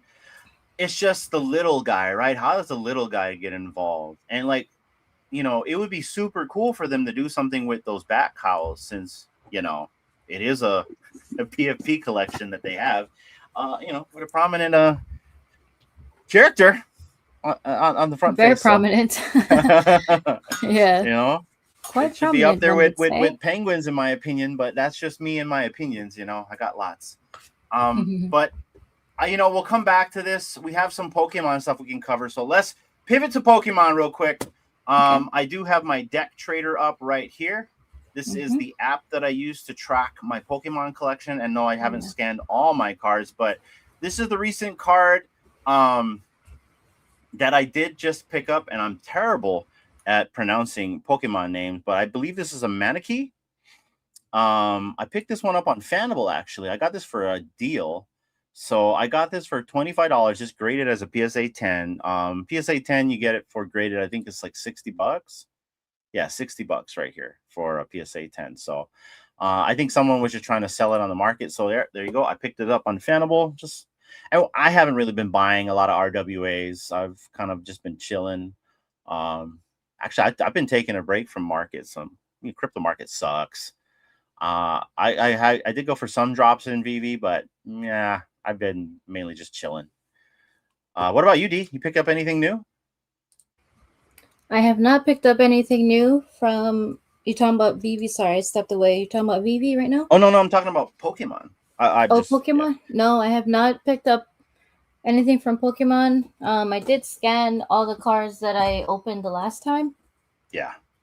Um, And the but no. pricing on this is wrong. For some reason, Deck Trader either going to give me the raw price or the graded price, depending on the card, and it never gets it right. So don't pay attention to the price, because the majority of these I own all graded.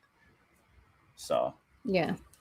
Oh, we have some of that in the mail, so we should that's true. That's true. go Yeah, get you do them have your afterwards. birthday gift in the mail. We got to go get that. But Mhm. and then I did get this alternate art of Tashigi as well. And what did I get this in? I think this is in a PSA 10 I have as well. So these are the two recent pickups that I got. This was a pull that we just had. And D, you also have a Pokemon pack that you can rip for Ascended Heroes. Mhm. So why don't we get you on there, and how about you rip a pack for us? Okay. Hold on. I didn't pull out the right layout because I'm silly. Let me do the layout real quick. If I can find out where it is. All Guys, right. I feel like this is a good one. It felt like half an ounce heavier than the other ones we opened. So your maybe. light's a little bit washed, but that's okay. I'm washed out. Oh no. Oops. Uh-oh. Oopsie daisy. Okay. What, God pack? Right. Do we have a God pack? I kind of got overzealous on that last post, or on that last stream. I really thought he pulled a Gengar, but he pulled the Temu Gengar instead. The Temu version. Okay, I got the code card. Yep. I'm putting this card into the front. Bam. Energy. Okay. Oh, energy. Energize. Okay. All right, hold up. Before you go, let me pull up the chase pieces real quick, just so I know. I got my sleeves ready. All right, Just he's in on case it we now. hit a banger. Because Comic Guy was giving you all types of like scoldings, like oily hands. That was the one time that the cards were given to me without the sleeve. So all right, all the other times I was prepared. I've only pulled up the good ones, so if by some chance we miss a EX or something, it's just I don't have it pulled up. So, all right, okay, go for it. Oh, your light's so bad. I know. I'm sorry. Rooflet. Yeah, keep going. Okay. Too much hand grease. I know. It's not. Come on. Uh-huh. And it's so hard. I can't really see, so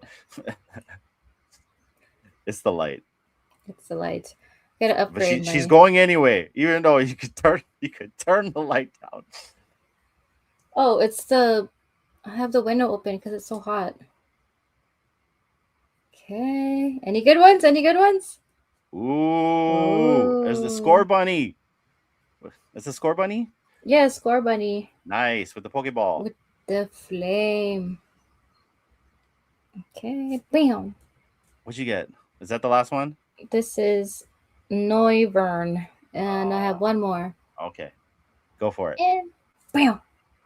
Oh, Juke. Team Rocket's Spitops. Yeah. None. Wah wah. No, that was a crap pack. Wow, that half an ounce got me all. I'm gonna walk you up another one. You can open one more. Okay. Let me put these back in the thing. Okay. I think that's our last pack that we have, right? Is that our last pack? Yeah, that one. Okay. Excuse me. All right. Oh, he bikes back. That was a quick bike over. You know. Must have had the boost on his bicycle. Okay, last pack. Man. 100%. I'm not really a guy that likes to rip packs. That's why I try to go and find deals in the market or bid on eBay. Sometimes you get some really crazy deals on eBay. But yeah, it's like it's a hit or miss. But hey, it's insane how much people have like the itch to rip a pack. It's crazy. Crazy. Okay. Opening this last one. Last pack. Oh, we still got the washy window. Okay, You here's could the always code move the card. camera away from the light. You know what I mean? Like, I gotta pivot. Okay, hold on. Pivot. yeah, because you're in the corner, pivot. right? There you go. Perfect. Okay. Where'd you go, D? Smile. You disappeared. Stop. Stupid. Is that better? Hopefully our son doesn't wake up. Okay. Okay. I put the card in the front. Is that better? Energy. That's better. All right. Energy. This is it for the Gengar, baby. Hey, what's up, Conquer 306? Oh, nice. Congrats. You got an illustration rare. Let's go. Oh, nice. Okay. Wish us luck on this one. Here we go. All right. All right. We can see better now. Very good. Okay. I'm just going to keep going. Keep it. Ooh, trumpet. Mm-hmm. What is that? Prism energy. That's cool. Yep. Mm-hmm. Uh-huh. I don't know what's showing. Can't see either. Is that a trainer? It's a, yes, Urbane. Who is that? Oh, you got a glass trumpet. Train. Yeah, you got a trumpet. That's a trainer, right? You pull the trumpet. Anyways. Mm-hmm. Yeah. Ooh, that's cool. That's a nice little good looking one.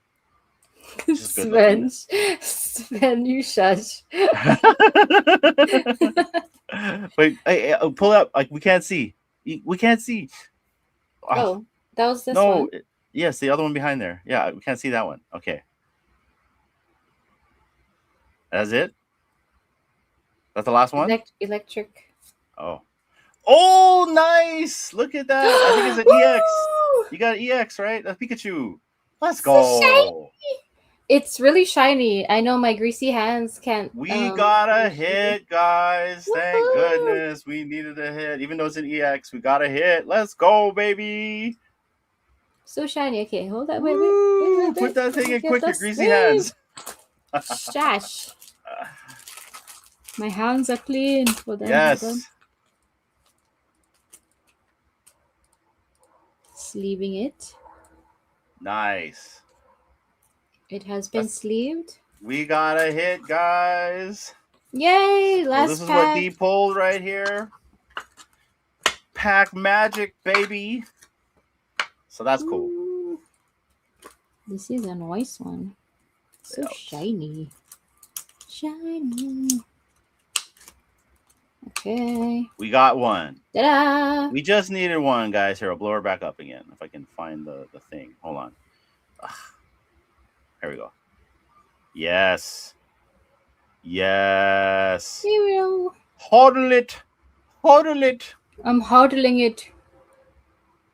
I'm holding it now. So pretty. All right. Yeah. You can Very cool, D. Nice hit. Nice hit. Super stoked. Let's go. You. All right. And I think we ended cool. there on the pack ripping, eh? So we'll scan that into the Deck Trader, guys. And guys, we're not sponsored by Deck Trader, nor are we trying to shill for them. It's just a program that we use to track our Pokemon cards. And it also allows you to track all the collections that are coming out right now. Let me know if you guys are got any good hits on Perfect Order as well as Chaos Rising. And then to speak about Pokemon, we do have the preview of the 30th celebration. These are the chase cards that's going to be out here for the 30th celebration. And I like this one. This looks like a homage right there of the Shadowless Charizard right here. So right here are the cards that people are going to be going for. Super cool. Super cool. Everyone's got a little Pikachu on there. So I love that card. Everybody loves that card, man. I Let's want go. all the cards. I want it Yeah, all. I didn't think I didn't think I would get into Pokemon, but I'm beginning to like it a lot. So I'm hooked. Oh, And then okay. that's what the T oh, bless you, buddy. I believe this is what the booster packs look like. So they look cool. Oh, they look so good. Yeah. Wow. So right there, you got the 30th. I want just for the box itself. And then these are the That's very cards cool. right here. So, and I like the pack, how they look as well. They look pretty dope. Mm-hmm. So yeah, looking good. I mean, just imagine, like, you don't even open this, right? Just how glitter sparkles they look. I love it. Like, just keep it like this. If you can even get one, man, it's so hard to even get these now. It's kind of silly. So, but yeah, that was it right there. Those are the cards that are dropping for the 30th. This is Deck Trader right here. And then also, these are the current trends going on with Pokemon in the last month or so. And it looks like we have a drop down here in May, which is good for prices if you're looking for cards in the secondary. Yeah, it looks like the trend is going down a little bit. And, you know, that's good because I don't think this IP is going to go anywhere, in my opinion. So I'll be looking for things on the low because of that. And we'll go from there. Let's take a look at Candy. What's going on here, Candy? Are we loading still? We are still loading, guys. I'm clicking everywhere, and we have nothing yet. So it doesn't look like it's happening today. Now, Tad did say that if it does not happen today, it will happen soon. And I prefer to them not launch if there's hiccups and fix them first before we actually get in there. Because I think, you know, once we get in there, everyone and their mom is going to be looking at this. So, yeah, if they're taking time on this, take your time. And we'll go back to this in a little bit. But before we move on from Pokemon, D, anything else you want to talk about? Pokemon wise, yeah, I mean, I gotta scan these in. I'll be on the lookout for other cool ones that may be coming out and see where we could possibly get the 30-year special edition. That'll be really cool. If any of you has a pack and want to, you know, open it just for science, please feel free to do so. Sven, do you have one? I know you're into Pokemon. But yeah, good luck to you guys. I hope you land something huge. And just have fun. Have fun out there. Yeah. It's all about fun in the end, right? But yeah, that's it for the TCG stuff. Now, guys, I know that Cryptoys just sold. I'm sorry, Digitoys. I'm just as bad, guys. I have a hard time remembering that as well. Let me pull up. Digitoys just sold out of their ZUFO line right here. Congrats! If I can Yeah, get that's there. awesome. Yeah. So it's closed. They've sold out. It's gone. And that 1 of 1 is still out there unless someone's pulled it, and I haven't looked at CT yet. But they had 3 Ultra Grails in the ZUFO collection. If I can pull the ZUFO collection up. Yeah, they had 3 of these guys. So far, the Oro Comet and the Oro Juno was pulled, but not the Oro Alfie. And the Comet is owned by Buck Jester, and then the Oro is owned by Mission. Now, I do know there are some community members that have 30+ cubes that they have not opened. I know D has, like, I think a few that she's kept. I know our co-producer has a few that she has not opened. And I have 1 left that we're going to open on stream right now. I'm going to open mine too. Just to see. Yeah, why not, right? Why not? Just to see if it's going to happen. While we're waiting for Candy to load, we might as well have some fun here, guys. So let's open up a ZUFO cube. This is going to be this is my last ZUFO cube I'm ever going to open, and I'm not like one of those guys that like to keep them closed. I like them opened. I'm going to open them. In fact, look, I have no cubes. I even opened up the special edition Motu that I shouldn't have opened, but I opened it. So whatevs. But I'm going to get to this right now. D, you ready?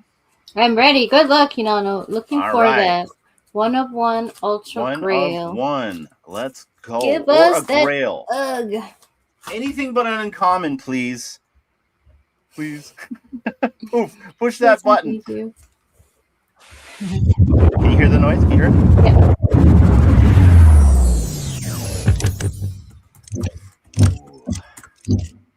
All right. Where do I push, D? You are pushing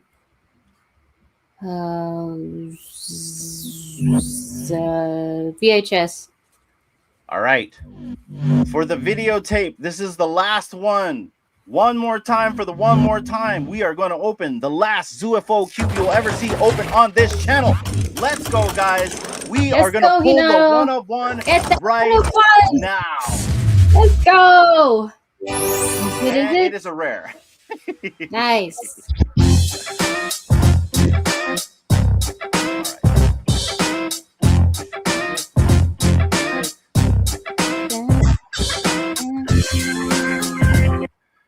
Oh, you guys are so lucky. I did not hit it, but what did I get? I got mint number 1004. That's an interesting mint to have right there. Let's go. Another thing with the rare, guys, is I do own mint number 1. It is actually stuck on Polygon. I need to let the team know about that. It got, I don't know what happened, but that's one that didn't make it on migration. But I do have mint number 1, rare Juno, stuck on Polygon chain that I got to migrate somehow after that. But let's take a look at my collection. Let's see what I was able to collect. This Volt Juno, I'm going to have to, I'm going to do a trade with Bones. D has the Galaxy Juno right here. And apparently I don't have a Memphis Alfie, so I'll be looking out for a Memphis Alfie. So if anybody has a Memphis Alfie, please hit me up, and I'm willing to do a trade. I have a ton of other dupes and stuff like that. So yeah, let's go. I got mine up if you want to share my screen. Oh, that's right. D is, I don't see your screen, D. You know why? Because I didn't share it yet. Haha. That's right. Okay, here we go. Done. Shoot, we are not done. All right. Look, I'm all like, this is the last cube on this channel. Okay, so these two newest ones I cannot touch because they're technically not mine.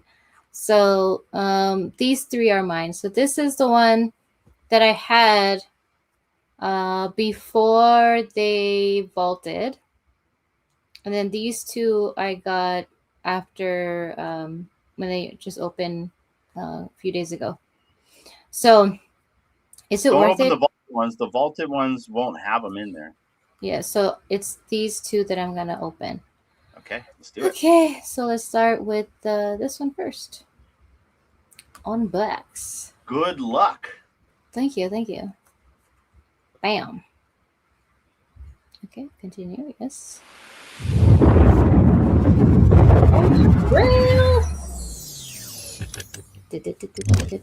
Okay, where should I click? We were clicking at things that we never clicked at before. Like you see the little crack in the door behind the cube, or the little ruler on the left. But I don't think I've ever clicked on a paper airplane. Or the paper airplane, like the tip. Just the tip. Just the tip. I'll go here. On the tip. Okay, come on, baby. Give me that Ultra Grail. Let's go. Start yelling, Sven. Come on, Ultra Grail. I know you're in there. Come on, buddy. Woo, let's go, Ultra Grail. Wouldn't that be crazy? That would be crazy, but hey, we're giving out steaks today. Rare. We got Juno. Oh, that'd be so messed up. We have all the rare Junos. Oh, that was my only one. Okay, cool. I didn't have that one. Your first rare Juno. Let's go. Yeah, These so just filling up the collection. 941. Total supply is 672. So this is an echo. 67. This is an echo. Okay, so let's go back to the explain to people what an echo is. So an echo is because they vaulted and then burned whatever supply they had from before.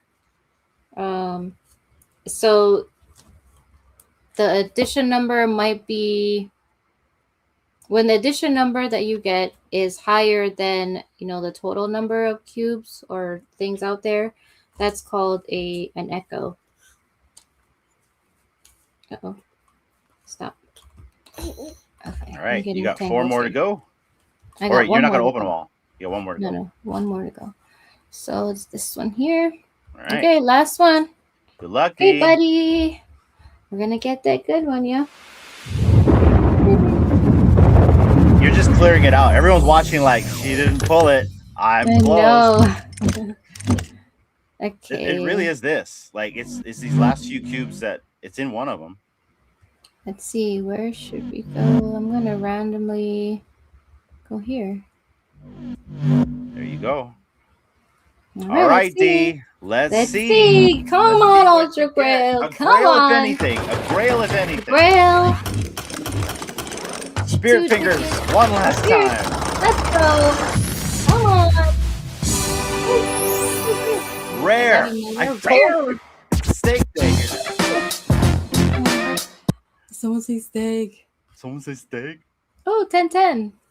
Nice. Nice. And so the rest are just the rest are the ones that are vault you have before the vaulting? No, just one. Oh, you don't want to open one more? Well, because the other two I got because of the kind. These two? Okay. So you're gonna open those on virtual radio. Yeah, so then Okay. this is the pre-vaulted one. Okay. That could So have we a got grail 2 in it. more. Wouldn't that be crazy if we pulled it on virtual radio? Yeah. So those will get opened up tomorrow, guys. Oh yes, tomorrow. Yeah, that's tomorrow. Yeah. But yeah, so that's pretty much it for the DigiToys stuff, guys. And you know, for D and I, this is the IP that kind of got us into the project. My daughter really enjoyed the characters and the unboxing, and so that's the whole reason we got involved in the DigiToys. And it's really a daughter and dad story, because me and my daughter loved unboxing this. This is our favorite character, actually, between my daughter and I, is Comet, because we like cats.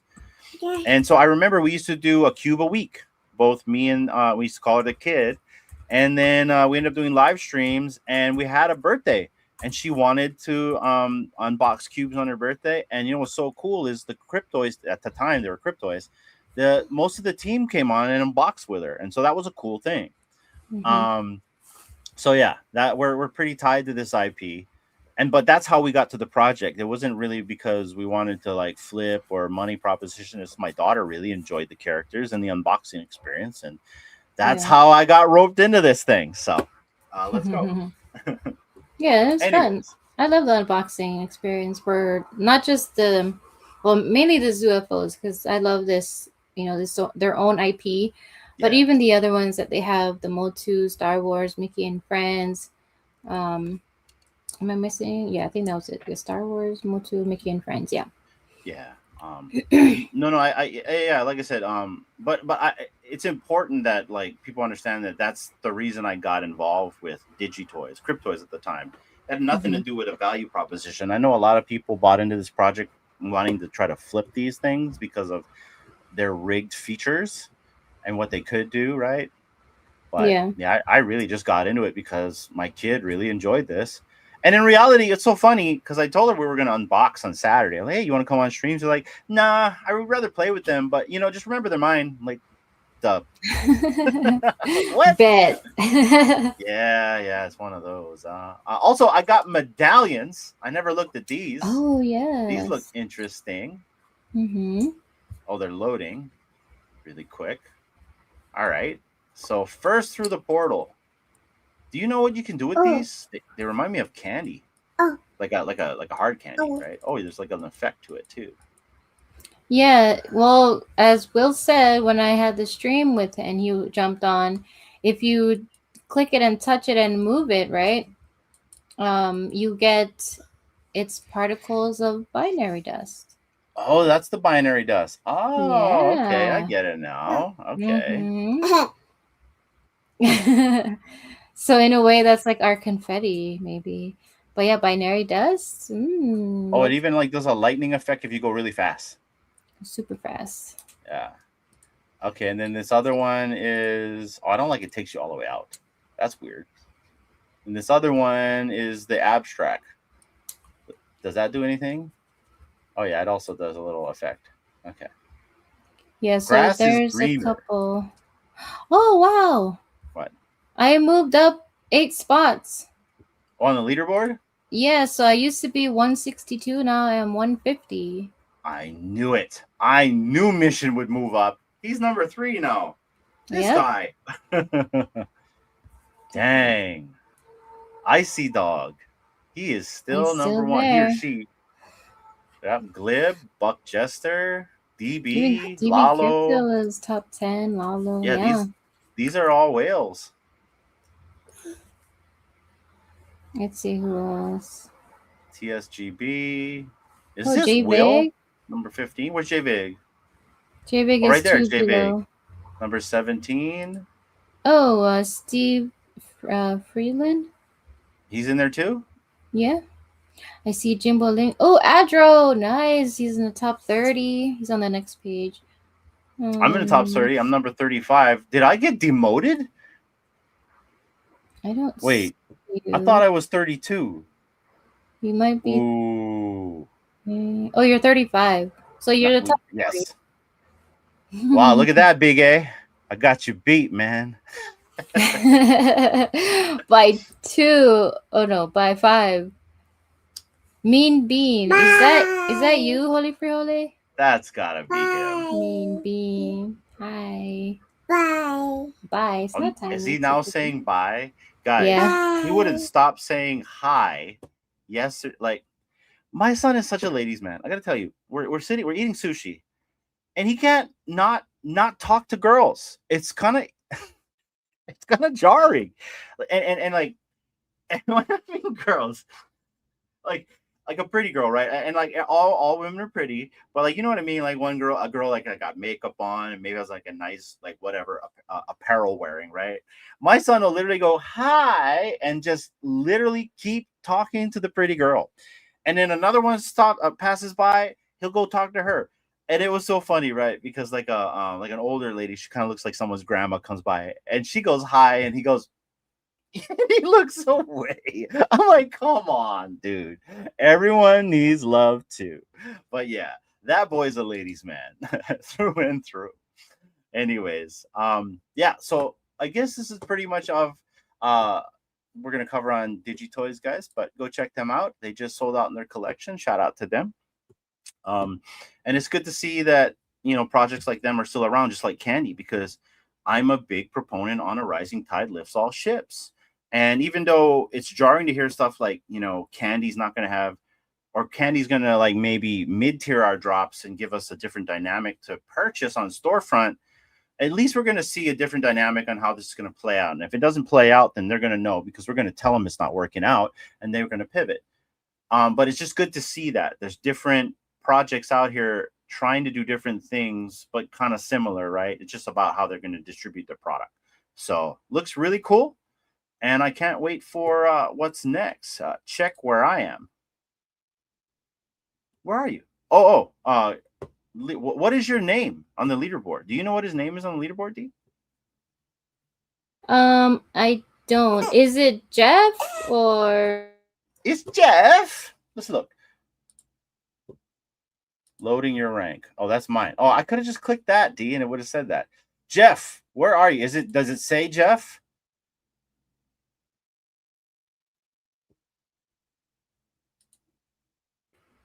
Does it say common man? Yeah. Do they have ranking for the guy that has the most commons? Jeff, put your name in the chat so we can go look for you. Or look, Superstar Money. They're number 58. Or say where you are. If you know your number. Wow. Dr. Or maybe Rolex. he You're doesn't slacking, want to Dr. say where he Rolex. is. Well, we can't check where you are, Jeff, unless it's actually Jeff. Yeah. Well, we'll go see. Here we go. We'll It's Jess, not Jeff. Jess. All right. Well, Jeff, you're not making. It don't look like you're making the top 100, man. Oh, Dillastar. Okay, Dillastar. Can you search names? Or no? Bro, That I'm Are not you like? sure. Are you at the last page? I don't see you, man.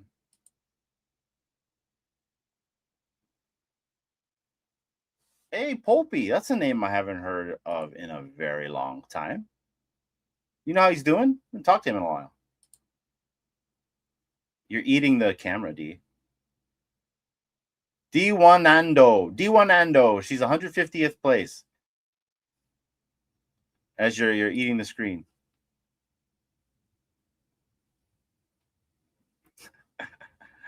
Jeff, I don't see you, man.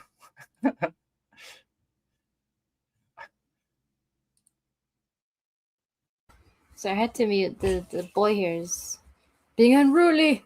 Video Shane. Oh, here we go. Dillastar. 178th place. Here you are, man. Guys, round of applause right here for the man of the hour. We got Jeff here at 187th place right here. Dillastar with 634 score. Let's go. Good to see you, Jeff. I wore a different color shirt today, man. It's white today. Just for you. Just for you.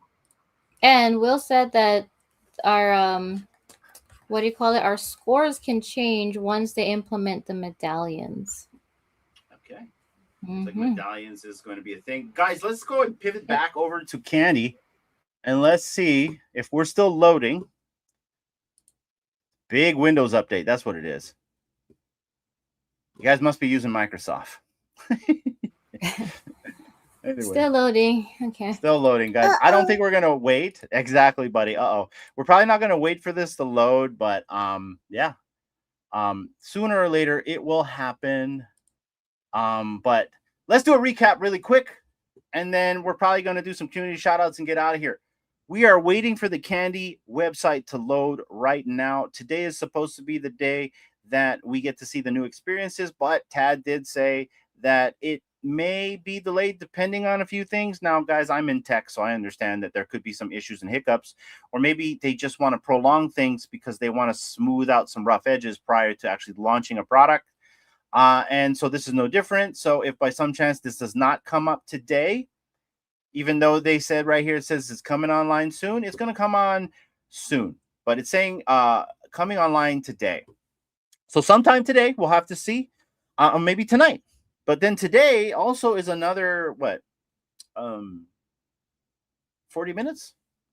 So we'll have to see. But guys, we'll come back to this before the stream ends. But we did cover what is supposed to happen today. Candy did drop an article about that. So we did cover that today as well. We went through this entire document with you guys earlier in the stream. We also covered this podcast today. There is a video version. We listened to the audio portion of it where Tad Smith talked with Solana. I believe it's the Billions podcast right here with Pedro. And we got to learn a little bit more insight on what is going to happen with the project.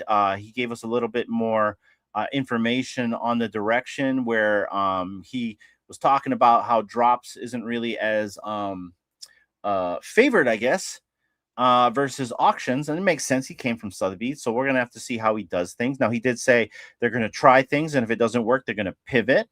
I think they're going to pivot because of how drops work, but I could be completely wrong.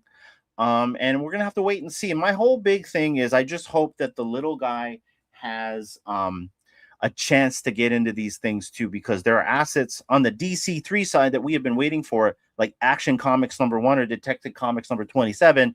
These are first appearance of historical superheroes in the DC universe. I mean, so not only do they fit the theme of Up and to the Right, Superman, it just, that's something that we've been waiting for a long time. I can only imagine once it drops, hopefully it drops, that we all have a chance to go for it, because that's like the only comic I wish to own.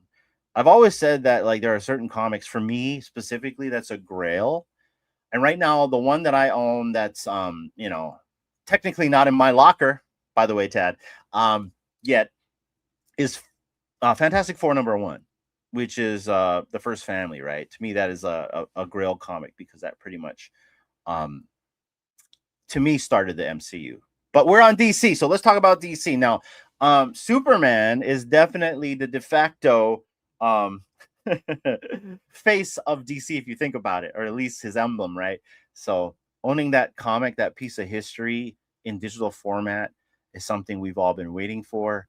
And I think you guys really need to look at trying to give everybody a chance at access to that, at least on the storefront, in terms of being able to go for it. And usually drop mechanics let you do that. Drops, not an auction. But hey, I'm just being armchair CEO.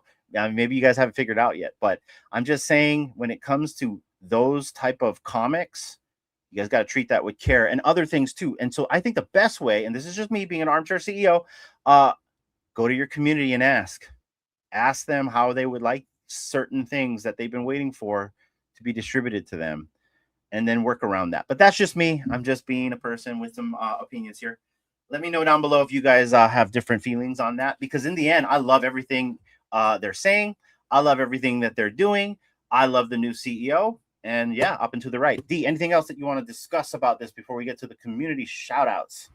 You've done a really good job at saying everything, Hinano. So I'm going to continue with the sentiment. Just be patient, up and to the right. We will have our things in our lockers soon. We all know that famous S word, soon. So just keep waiting just a little bit longer. Yeah. We'll get it eventually. We'll get it eventually, guys. Community shout-outs, starting off with JVig right here. JVig is a DigiToys content creator. He makes content with his son. And you guys just watched us do some unboxing. Well, he does unboxing with his son. He unboxes a cube a day. He's been doing this since I've joined the project. It's him and his son, Nikki. And it's just a really cool unboxing thing. They do it for like maybe 8 to 3 minutes on each episode. And it's just cute. It's just a father and son that really just enjoy doing these types of experiences together. So you guys want to look for something a little bit more wholesome, go check out JVig right here. Because he's one of the content creators I think people don't realize makes content for specifically DigiToys. He's only in DigiToys that I know about. On top of that, go check out Collectoria. I know Ian and Josh are building something really cool right here. From all the advertisements they've been doing, it's insane that people are, creating something of their own. I love what they're doing here, and go check these guys out, because I think anyone trying to build in this space that's coming from community, I think that's a beautiful thing right here. And I think there's so much opportunity in this space to do stuff like this. I dare not dev an app, by the way. I've already done it in my real Web 2 job. D knows this. And this is before AI was so prominent. I dev'd an app, a session and protocol app for SIP, VoIP. And we're using it now in our products. But man, it took 4 years. It took a bunch of engineers and sleepless nights. And I think when we launched the product, it did not launch well at all. It took us another 6 months to kind of massage it. So I give you guys credit for anyone trying to launch an app. Luckily, you guys now have AI to help you, because I can only imagine that either you're going to hire a dev or you're going to dev yourself. And me, I'm a person that likes to dev myself, which means I need time, which I don't have. So shout out to you guys, and I hope you do well. Also, I want to give a shout out to Dr. Fidgetal, because they're doing similar things. Tomorrow is the day, after months of planning, building, refining, and countless late nights. You see the late nights. Collect and Connect officially begins beta testing tomorrow. This is just the beginning. The first wave of beta testers will get an early look at what we've been creating for collectors and communities. Their feedback will help shape the platform before we begin expanding access to more users. For everyone asking when they'll be able to join, we're intentionally starting small so we can make sure the experience is right. As we continue improving and growing, we'll open the doors to more collectors. For now, enjoy this small glimpse of what's coming. And here's some key points of what they're building here. It looks like they're building something that focuses around discovery, community, connections, collections, and events. I'm assuming live events. And they're saying something big is coming. The map is only the beginning, and they do tease a little map of people right here. So I'm assuming there's some geotagging going on. I have no idea. But yeah, shout out to Dr. Fidgetal as well. So you got 2 community members here building and cooking And it's very interesting to see that. And I can only imagine more will come. We got more content creators coming out. I love to see that. You know, from the Bill and Zombies to the Booths to the Rob Cooks.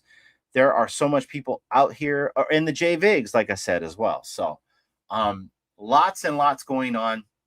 And then lastly, guys, it is DC summer, baby. It is kicking off today. Today is the start of the DC summer lineup because Millie Alcock is bringing herself to the forefront as Supergirl.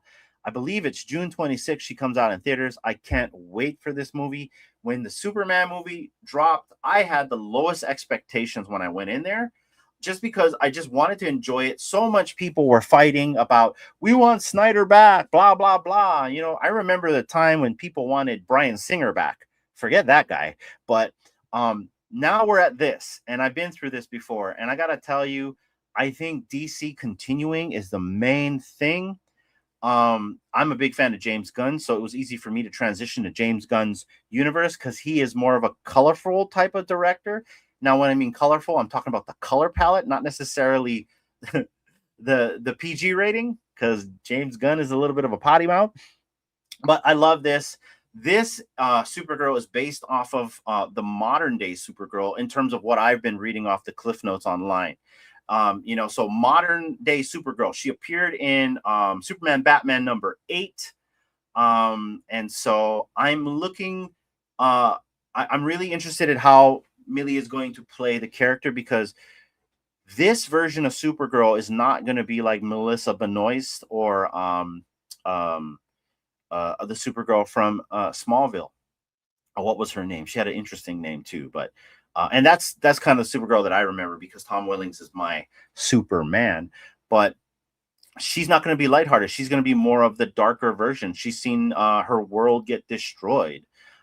She knows what the nature of bad really looks like, right? And so she's more of the gray area versus Superman's the good. So it's going to be very cool to see this dynamic. I know David is also in the movie as well. But I do like this actress. I know people are like dogging her. I'm like, oh yeah, she's not, you know, she's not pretty to fit Supergirl. I'm like, no, she is the perfect version to play Supergirl for the portrayal of the type of character she's going to play, because she's playing modern day Supergirl. Now there's different versions of modern day Supergirl. The one that I'm remembering is the one from Superman Batman #8. And this is the one I can't wait to. Thank you, Sully. Laura Vandervoort. That's right. Oh gosh, she was in that. What was that? That werewolf TV show on Sci-Fi Channel. She was good in that too. But yeah, Laura Vandervoort. Shout out to her. But I'm looking forward to this this portrayal, and I can't wait. D, thoughts? I can't freaking wait either. DC baby, it is the summer of DC. Yes, I am excited. Yeah. And it's one day before my mom's birthday, but we're gonna go see it before then. Yeah, look, like she looks like she's hungover, right? And tired, and like Yeah. that modern day Supergirl. I can't wait. But I'm stoked for this. I'm a big fan of the actress. I mean, if you guys watch House of Dragons, you already know, right? Yep. So I think they hit the nail on the head with her, and I can't wait for the portrayal. And Yeah, I'm excited. That's pretty much it. Let's check out the loading. We're still loading here, guys, so we're gonna probably get out for the day. But I want to thank everyone for watching right now. If you're watching now or on the replay, we got 200 eyeballs watching us right now, and we want to thank you guys for coming and hanging out and also supporting. We saw you guys on Thursday. We saw a lot of the active fans on Thursday support, either in the chat or through the reposts or through the comments. Like, you guys literally showed up for us. You guys showed up for us more than others who said they would show up for us. And I'm not trying to dog anybody, but like, it just blew our minds on the level of support we got from the active fans from Candy. So shout out to the MLB guys. I see you, like the Derek Snooks. Shout out to the DC3 Comics, Matthews, Wolverine, all of you guys, Tactical, and shout out to the Bat Cows. We love you guys all. Thank you so much for supporting us. And I hope you guys like the content right here. And what do you mean dogging you, dude? You have been MIA. I'm gonna dog on you for that, brother. This guy's been MIA. Shout out to the community manager at FANABLE. I think I'm the only content creator that still covers you guys. But shout out to this guy because even though we're dogging him right now because he's been MIA, he has been working his butt off. So shout out to this guy, and I'm gonna continue to dog you. But anyways, guys, this has been the stream. D, close it out.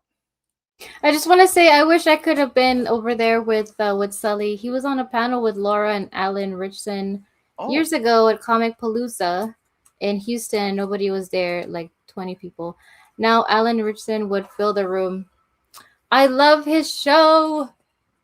Reacher. I don't know. Sully, have you seen War Machine? What did you think of it? I watched it. I only watched it because it was Alan.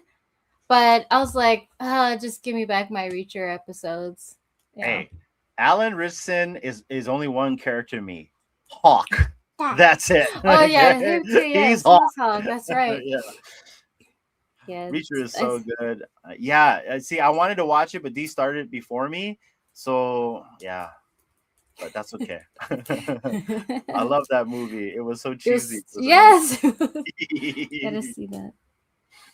That would have been so cool to be on that panel. I mean, now, but I think I've enjoyed him, since Hawk. That's something that we didn't finish either. Yeah, we never finished Titans. We got to get back on that. Oh, and then Lanterns, guys. Lanterns is coming out as well. So we got to definitely get on that. And Sully, I don't know if you do any movie reviews, but we do have a review channel where we do invite community members come up to review certain movies or TV shows. We're going to be gearing up soon. We were supposed to do The Burrows and Stranger Things. I'm sorry, Severed Floor crew. I know you're watching.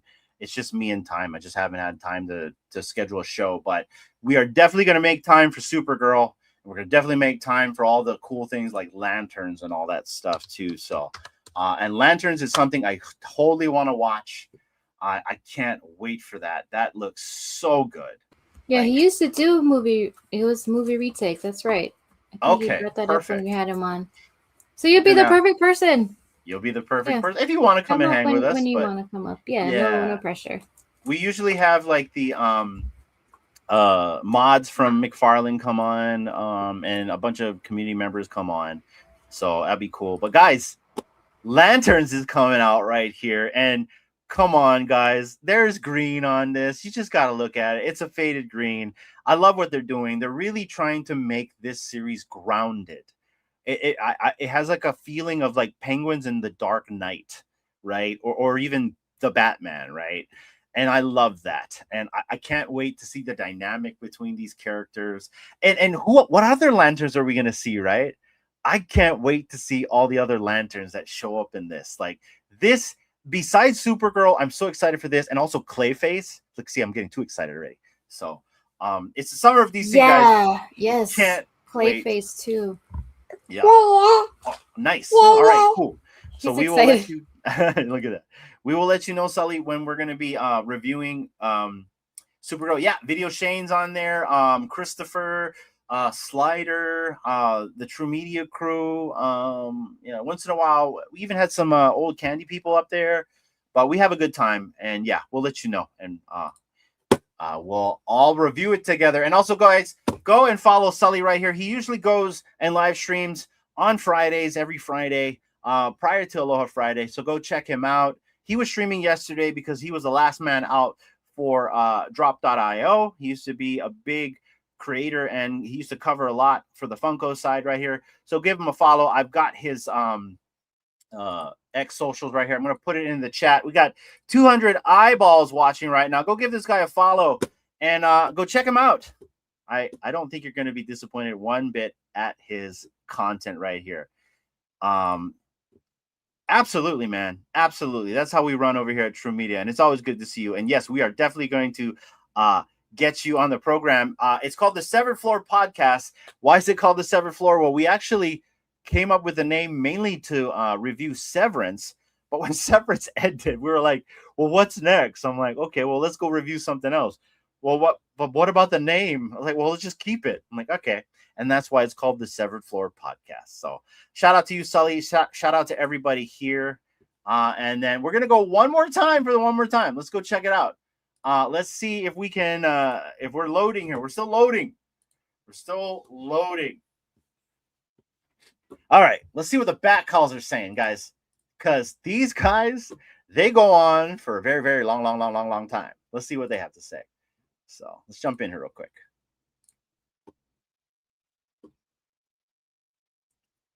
Is this one of the moments where they're not speaking? Yo, grand noche, man. What's good with you guys? Sam, what's up? Did you log in already? Yeah, I did, man. I logged in, but I just get that loading screen. For me, my the authenticator code that I had before that I created like some times back, that's the one that's getting me in there. It shows my user like ID when I log in on the web address, but it just give me that that loading screen that I recorded earlier. Yeah. Same here. But yeah, man, it looks dope, man. It's looking good.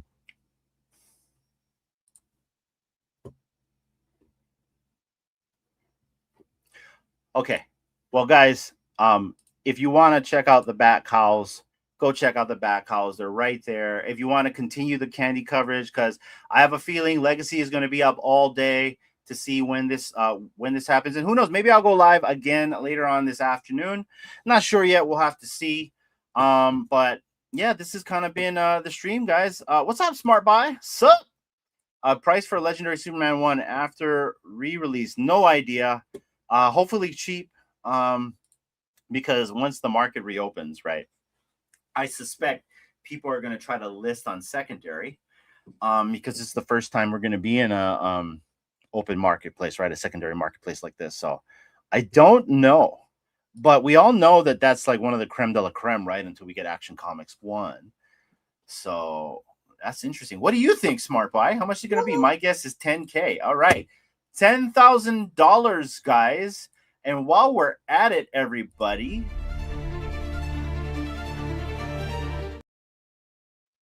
we know nothing. We're silly talking heads up here, and we're silly. Don't listen to us. Don't follow us. We go into the fire. You don't go and follow us with us. Let's go. All right. But 10K. Well, no, please follow our YouTube channel. Yes, do that. Follow the YouTube channel. But not anything financial. All right, Not hold on. that. We're going to go right here. Candy.io. Oh, shoot. Nope. Let's go. Let's see if I just log in like this. We want some candy. Yeah. So if the Lego Superman 1 he's guessing 10K, I wonder what a core would be. 1K? Because that's what I have. I have a core. I think we also got to look at like population, right? Let's just assume, right, that Tad and crew are successful with marketing the way that they're going to distribute product. They're going to be successful at marketing the existing collection that they have. They're going to be successful at the attrition part, right? Because we're going to need some type of rule of attrition, burning mechanism to lower supply, right? Because he does talk about lowering supply, right? So there's that as well. We're going to have to see a lot of this, right? There's a lot of mechanics involved in order to like curate the value proposition, I think. But if you really think about it, say the comic has like 2,000, maybe 3,000 assets, right? That's just us that know about that here. And I'm sure a handful of us could probably buy that thing out and sell it, right? But the outside world has no idea what we're doing here yet. And I really think he's trying to bring the outside world in. And one of the ways he's doing it is through auctions. So we'll see. Perception's key, right? So I can't wait. Up and to the right. Let's see here. It was near 5K when it closed in ecosystem. Now it will be open to ETH whales. Exactly. It's interesting. We'll have to see. But yeah. Someone posted, if you sell it for 10K, let me know. Tag True Media Group. We'll shill it for you. Guys. Oh man, I thought this changed. I was like, I got a little excited here. I'm like, wait, that looks like a different picture. Yeah. Check your DMs or stop. Check the private chat real quick. What, on StreamYards? Yeah, I'm trying to type it to you. Oh, okay. we're she's loading. She hasn't done anything yet. So guys, okay, hold on. Let me see what D has to say. She doesn't want to say it on stream. Oh, got it. Oh.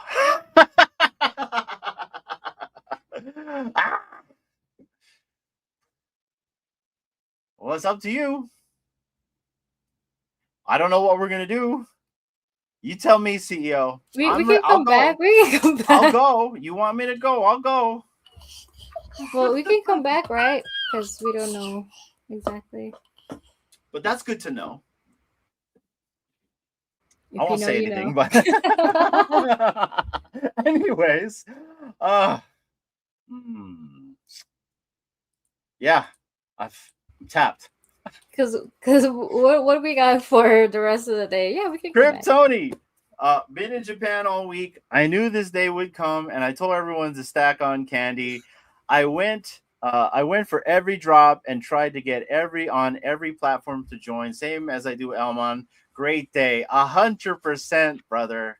Yes. 100%. So, and you can only just do so much. And I love this, right? And this is what I hope happens. I really hope people see that these beautiful treasures that we have are really things that you should be attained and held in your own locker. The whole self-custody thing just makes it beautiful, right? By the way. And so I just want to see people at the front door being like, I need a backhaul. You know what I mean? Man, I should have bought Superman #1. And yeah, I say that because you can read that on a decentralized storage. Anyway, what else? Kidding. Did something? Kiddo did something. No, she muted because he's so he's in this whole thing about saying hi, right? Like he wants to say hi to everybody. Like I told you, like yesterday, he was a ladies' man. He said the hi to every pretty girl. And however you want to define what a pretty girl looks like, that's what he did. Versus like, say, if my grandma came past by, he would ignore them, right? Yeah, he's on a high phase. Wonder Woman #1 Legendary will also be good. D, do you have that one? Wonder Woman. I don't. Okay, I think I have like 2 things in my collection that are legendaries. Yeah. And a lot of them are like cores and uncommons. So I'm pretty sure Wonder Woman #1. I believe I have I think almost all the Wonder Woman stuff. But yeah, definitely not a Lego. Don't have that. I would have loved it, and maybe I should have when things were going down. I should have picked something up, but I didn't. So that's what I gotta deal with now. I gotta live with it. So Kryptonian writes, would be fire if they dropped Action Comics 1. I was talking about that earlier. So Kryptoni, what's your thoughts on that? Because I don't think you were here earlier. We actually covered the interview with Tad Smith and the Billions podcast, and Tad was talking about how they are going to be utilizing auctions mainly for the storefront, and that drops will be used for mid-tier items. So items that are like worth more or scarce, and scarcity seems like is on top of his list, will be in auctions, and they'll do different types of auctions. They talked about Dutch auctions. If you guys know what a Dutch auction is, it's the opposite of an auction where the fixed price is capped and then you work your way down from that cap. And depending on how you buy it is how you buy it on the way down. They did also say that they were going to implement burns and raffles as well. And I think maybe the raffle system will be how the little guy gets in, right? But I'm just trying to wonder, how does the little guy get into this if they want to bid for something that's, valuable? And Action Comics 1 is something that we all have been waiting here, whether you're a whale or a little guy, and they somehow have to make it a priority to give everyone at least a chance or a seat or a queue portion to get in there to be able to get one. And I got to tell you, I think they could even have an extraordinary supply of like 3,000. It'll sell out instantly. And I think you'll even have really good. I think what he really needs is he really needs to get a comic guy in there, D. Or Harrison, if you're listening, tell your father. That to book get is with comic guy. That book, no. That book has to be treated very properly for the fans. That's what I'm trying to Yes. say. Okay, Those gotcha. books got to be treated properly. You can't just like, we're going to drop this on an auction. Like, you gotta talk with your fans about this, because we've all been waiting for that. And if they don't drop that book, like Action Comics and Detective Comics 27, properly, there will be backlash, right? So I'm just saying that as a fan of the IP, we all been waiting for that, and everyone's got to get a chance somehow. However that works out, and maybe they've already thought it out, right? And this is just me talking hot air. So, So I'm taking a look in the Discord. and this is good. I'm Shouldn't glad do they're working anything. on this license. I'm glad that they told everybody that they have the license, and if people are still wondering if they don't, they migrated all the pages to Arweave. Every single page, not the cover, every single page. That's the artists, the literature, the advertising in there, all needs licensor approval. So that should tell you enough. Auctions will bring the ETH whales up and to the right. And that's the point right here, right? I think we got to look at that in two factors right here. I mean, like, whales are going to come in, little guys are going to get priced out, but what whales are going to do is they're going to bring liquidity, they're going to bring a healthy market, and they're going to bring more eyeballs to the market. And so everyone that has stuff now, people are going to look at, because this stuff is going to be in your locker, aka self-custody, aka all this stuff has been moved to the cloud, right? He also did say that he is trying to work with DC to get a DC official reader, right? Or to use the DC official reader, although Dr. Mark does have a good reader as well. So there's all these cool things. But yeah, I agree with that as well. I just hope they do right with those two comics. So yeah, facts. So D, like I said, do you want to keep going? I can keep going. No, we can come back whenever they do what do you call it, launch. Because I'm looking. Or if you want, you can Discord. jump in. You can jump in here and talk with them, and then we can just, like, kind of just leave it up on the stream. It's up to you. Yes, I'm looking in Discord, and about half an hour ago, it says a few more tweaks in the works. Then we are a go. So sounds like it's getting soon. Yeah, sounds like, so basically we're debating whether to, like, keep streaming, because it sounds like the website's going to come up at any time right now. It's just I've gone through everything that I had. Yeah, we can come back live on the ground. We are live. I love how the CEO always saying we can come back, but the CEO is basically saying Hinano will start the stream again. So, okay. Anyway, so I guess we are gonna come back, because that is that where we're at? Is that the consensus? Yeah, because I'm really not sure if they're talking about tweaks, how long the tweaks are gonna be. Yeah. So I mean, yeah, if we do just leave this on running, listening to the back calls, is that what you were thinking? Well, I was saying you can go in there and I can leave this running, but that's up to you, and that's really up to them. Because why don't you go in there and talk with them, and I'll talk with these guys a little bit more. Okay. Yeah. Sounds good. Okay. And just tell them we're just trying to, like, stay on. And I don't mind staying on. I guess I could figure something else out. But I really want your guys' opinion on what your thoughts are with what you guys have heard so far, with the information that he's given out, right? Like, we've heard a ton of information. We got to learn about Metaplex. Oh, that's another thing. Let's go to Metaplex. Yes, that's what we can do while we wait. We'll go to Metaplex. Moving on the fly here. All right, I'm going to search for the bat cows. That's what I was going to do. While D goes into the bat cow space, we will take a look at Metaplex. No, not token. Collection, right? Oh, no, agent. Agents. That's where it was. Agents. Bat cows. Bat cowl. Bat. I saw it in here. Right? Oh, where was it? It was in here, wasn't it? Am I looking in the right place? There was a thing for the bat calls in here. I remember. I saw it. Maybe they took it away. Interesting. I don't see it anymore. But at one time, it was in here. Let's keep looking. Wow, there's a lot of people watching. Shout out to everybody watching right now if you're watching now live on the replay. We covered a little bit of Candy this morning. We took a look at some of their documents, and I don't see it in here. So at one time, there was a description for an agent here for the back house. It looks like it was a curator for the back house, and I'll be able to find it probably on CT because somebody did find that, and I don't know where it went. But that was here. But this is what Metaplex looks like, guys. Let's take a look at the About page. Give you an idea of what Metaplex is about. So, and hold on real quick. There was a descriptive area right here. Anyways, where tokens go wrong.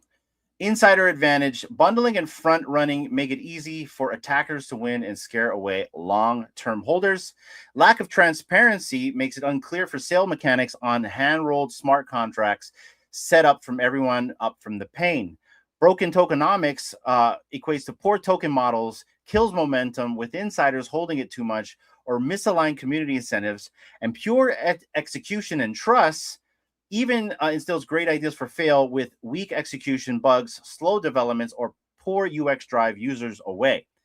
So basically, this is the description of where tokens go wrong is what we're leading to. So launch on your own terms with Metaplex using a flexible launch mechanic for long-term success, including launch pools and auction pre-sales. What is a launch pool? Like I said, guys, I'm kind of going through this with you. A launch pool is an uncapped sale method where tokens experience organic price discovery. No front running and sniping. I don't think this really equates to us. You know, here we go. Auctions. Here's the part right here, Metaplex, where it does equate to us. Auctions are coming soon. Auctions will be a time-based feature with sealed bids. Participants can bid at any time, any size, and any price. Single clearing price at lowest prices that fully fills available token supply. All winners receive tokens at clearing price. Okay, so this is probably part of the reason why they chose Metaplex, because of the auction features, also because of the enforcement of royalties. So, and then there's some other things too as well. I got to look at my notes. You can do pre-sales on Metaplex where you can have fixed pricing, first come, first serve on the pre-sale. So that's pretty cool, right? You can reduce complexity and the speculation of the sale. It gives you first come, first serve, and it encourages early participation. So it's kind of like your early waiting list or early queue. It allows for caps and wallet gating as an optional feature. And right here, ready to launch your token. So basically, this is Metaplex in a nutshell. But you know what? There is another place in here that kind of gives you the full description of this. And Dee's gone. Let me see if she's actually in the back house space. Let's go there really quick. Let me go here, guys. On the fly. Let's see what they're doing. Oh, yeah, she's up there. So let's go.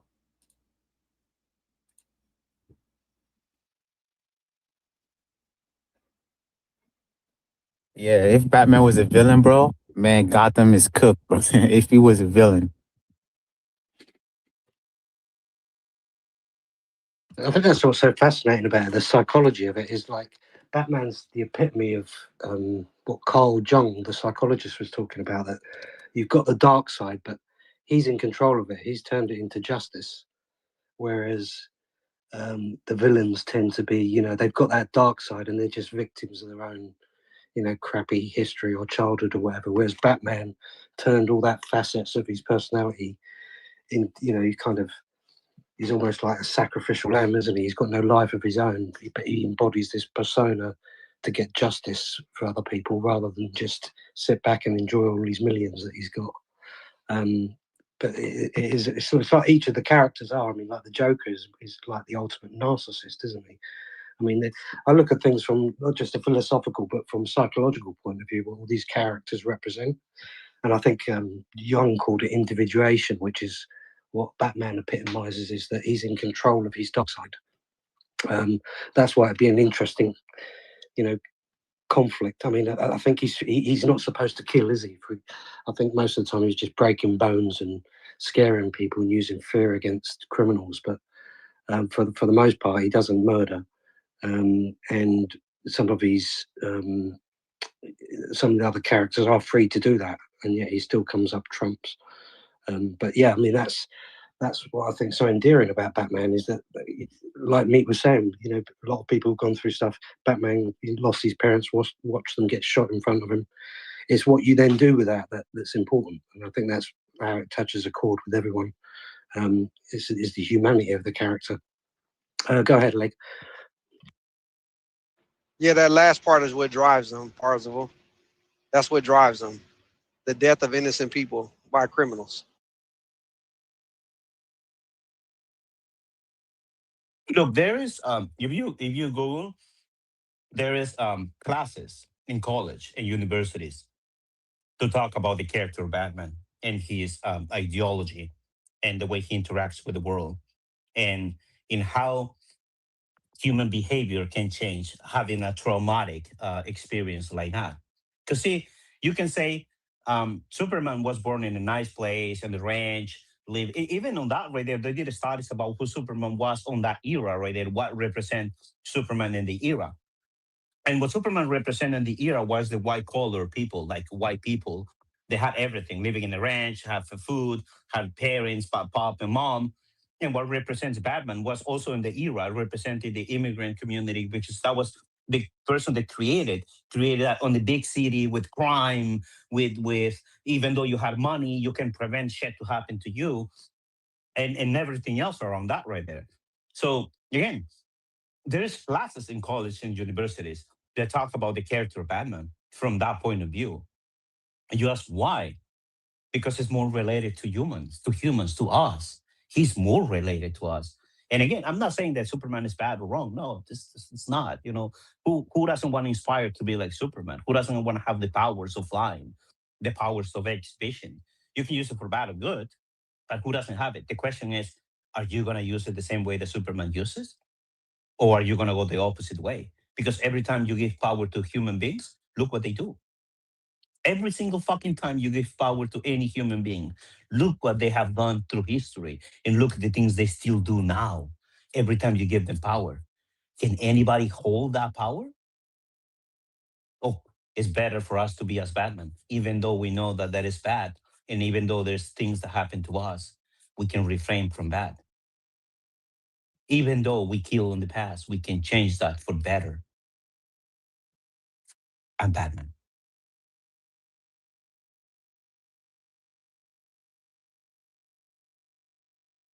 Go Percival. Yeah, one of the interesting things I found about Superman lore was that he's not supposed to interfere with human history, is he? Either. I think that's one of the things that shapes his character, which is kind of his handcuffs, or not quite his kryptonite, but he's restricted in a lot of ways because that's what his philosophy is, that he doesn't interfere too much with the history of humanity. Because if he wanted to, you know, he's got the powers to do that.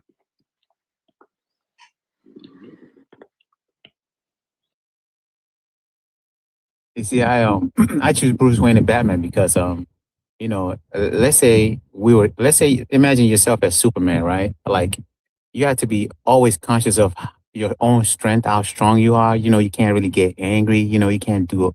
You have to like even like moving tables and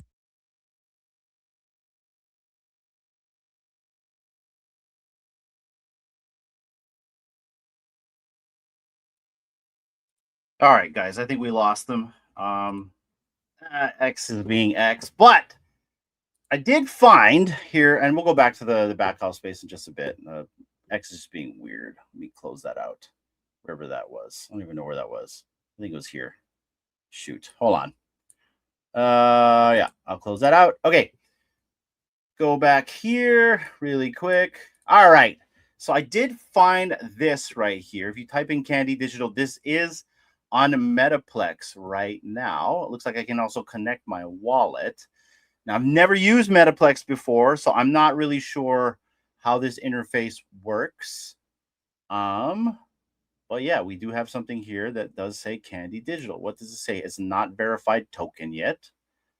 Let's look at agents. Let's type in Candy Digital Agent. Is there a Candy Digital Agent? Candy Digital. We have a Candy Digital Agent. Oh, no, it's the same thing. I'm sorry. It's just the same thing. My bad. I need to understand this. I need education. Okay, hold on. Let me go back to the back house space just so I can have them running in the background so you guys don't hear me talking to myself, trying to figure stuff out. And also, guys, let me know if you're in chat, lurking in the background. Oh, that's right. I did. I closed it out. This is back on the good old days. Remember the Real Uncommon podcast days where we really just turned the camera on, just decided to like go live. So that's what we're doing right here, guys. We decided to turn the camera on, go live. But I know D's in one of these spaces. Here we go. Let's see if D's talking. Yeah, see, she's in there. All right, let's go. His femur, like his bone in his thigh. And the guy said, "Oh, you broke my bone." He's like, "Don't worry, it'll grow back or something with a limp." He said, "You're young, it'll grow back." Like, that was one of my favorite parts of that movie, man. Hey, I think D has her He's hand a up, psychopath, Sam. right? D. You said what? I thought I saw D hands up. Oh, hey guys. Hey, I'm back again. No, I wanted to just ask because we're still doing the live stream. Are you guys okay if we show the space like running, or do you guys not want to be on the live stream? I'm going to let D ask them that. Yeah, we didn't ask them first, so that's really good. She should tell me that first. But guys, I did find something on Metaplex here that has Candy Digital. At one time, though, there was something that said bat cowls. You could see, you could actually type in bat cowl, and it was here, unless I was mistaken. I don't think I was. It was here. It's gone now. And it said that it was a curator for the collection. And I don't know if it was a hidden thing. There's no about me for this thing either. So I'm trying to understand what I'm looking at here. And I'm not sure yet. It's very interesting. We're clear to live stream the space. Okay, we're going to go back to the space in just a bit. But guys, this is Metaplex. This looks like this is going to be the interface we're going to be interfacing with. I don't know how to use it yet, which is probably where we need to be educated on this. And they're probably going to have a lot of comms for this today. Hey, what's up, JKRB? Good to see you. Let's go. But yeah, let's see. Is there anything else? Let's go down the rabbit hole. Let's take a look and see what else we can find here. I don't know what Jupiter is. Recent activities. Let's look at recent activities. EdgeBot. These must be NFTs. Let's look at this one. What is this? Mexaclaw. Oh, looks like it's a token. Okay. Interesting.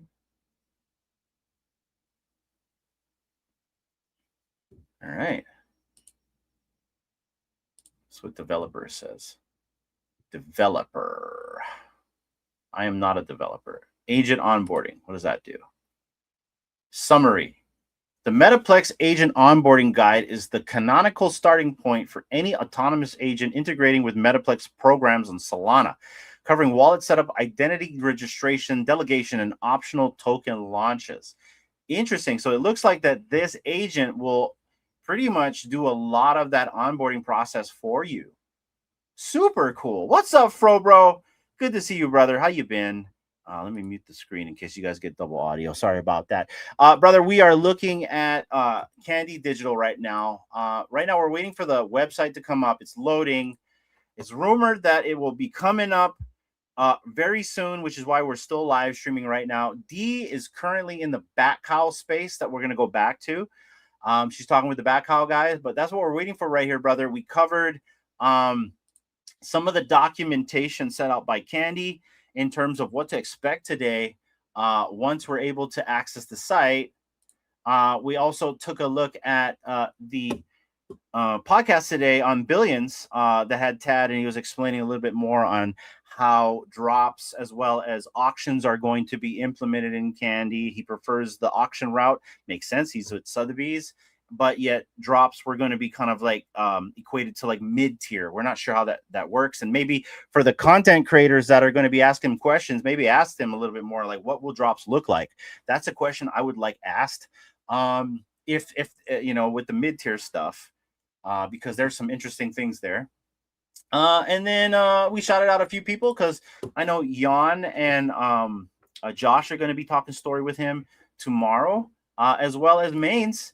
He's got his Collectors Hub interview with him on Wednesday. So we're going to see Tad Smith on the timeline a lot. That's what we're covering right now. D is in the back house space. We also took a look at Pokemon as well, guys. We also looked at Digi Toys. And now we're taking a look at Metaplex. So there we go. I hope you're well, brother. Let's go.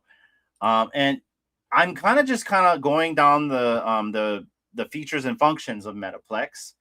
And this is the development side of it all, where you can, looks like, curate your own agent. It even says what is an agent. Well, an agent is an autonomous agent on Solana using Metaplex Core's assets with built-in wallets and on-chain identity records managed by Metaplex Agents Registry.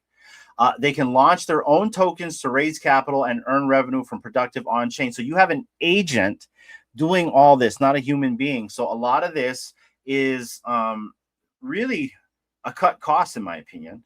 The summary of the agent is it's a Metaplex Core asset that has been registered with an on-chain identity and can hold funds in its own PDA-derived wallet. Execution is delegated to an off-chain operator, so the agent can act autonomously without requiring the owner to approve every single transaction. So this is fully autonomous right here. Identity, a PDA record or agent identity plugin binds a verifiable identity to the core asset itself.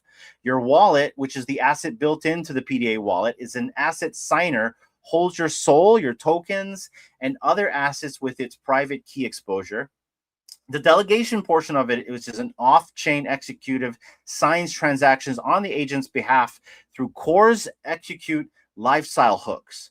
And then lastly, the owner control for the owner can take or revoke or switch delegations at any time without changing the agent's identity or wallet. I'm pretty sure I'm speaking Greek.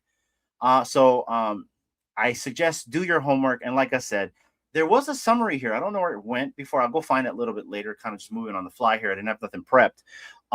But if you guys want, just take the link, dump it into an LLM, and it'll give you a quick explanation on what Metaplex Core is about. And I suggest you educate yourself on this because this is what we're going to be using. And I don't think we need to go a little further with this. I'm going to go back to the backhouse space, and we're just going to chill until we see the actual website come back to fruition or come to life, guys. So let's see what the cows have to say. And we'll go back in there. And shout out to D for at least asking permission. We didn't do that. We should have done that first. And it goes again. Is this? It might be the case that it was his genes are predisposed to take action that way, because not a lot of people will do that. Again, if you think about it, if you reason about it, if that happened to you, would you become a vigilante and start doing this shit, or would you? I don't know, create a foundation and help people that go through that stuff right there. So what is the right thing to do? This is the battle that we have as humans all the time, right? What is the right thing to do? When you have money, what is the right thing to do? Or what amount of money do you need to have in order to do the right thing? It's a compelling, that's why there's studies about, there is courses about this right here, because it is something really deep that goes to Batman. That if you analyze it as a human being, is what will be my action? How should I react to it, or how do I react to things when things like this happen? And psychologists go into this right here to try to understand, the Batman, how Batman thinks, and his trust issues, because he has trust issues with every fucking one. I don't think he trusts in anybody, not even Alfred. I don't think he even trusts himself, to be honest.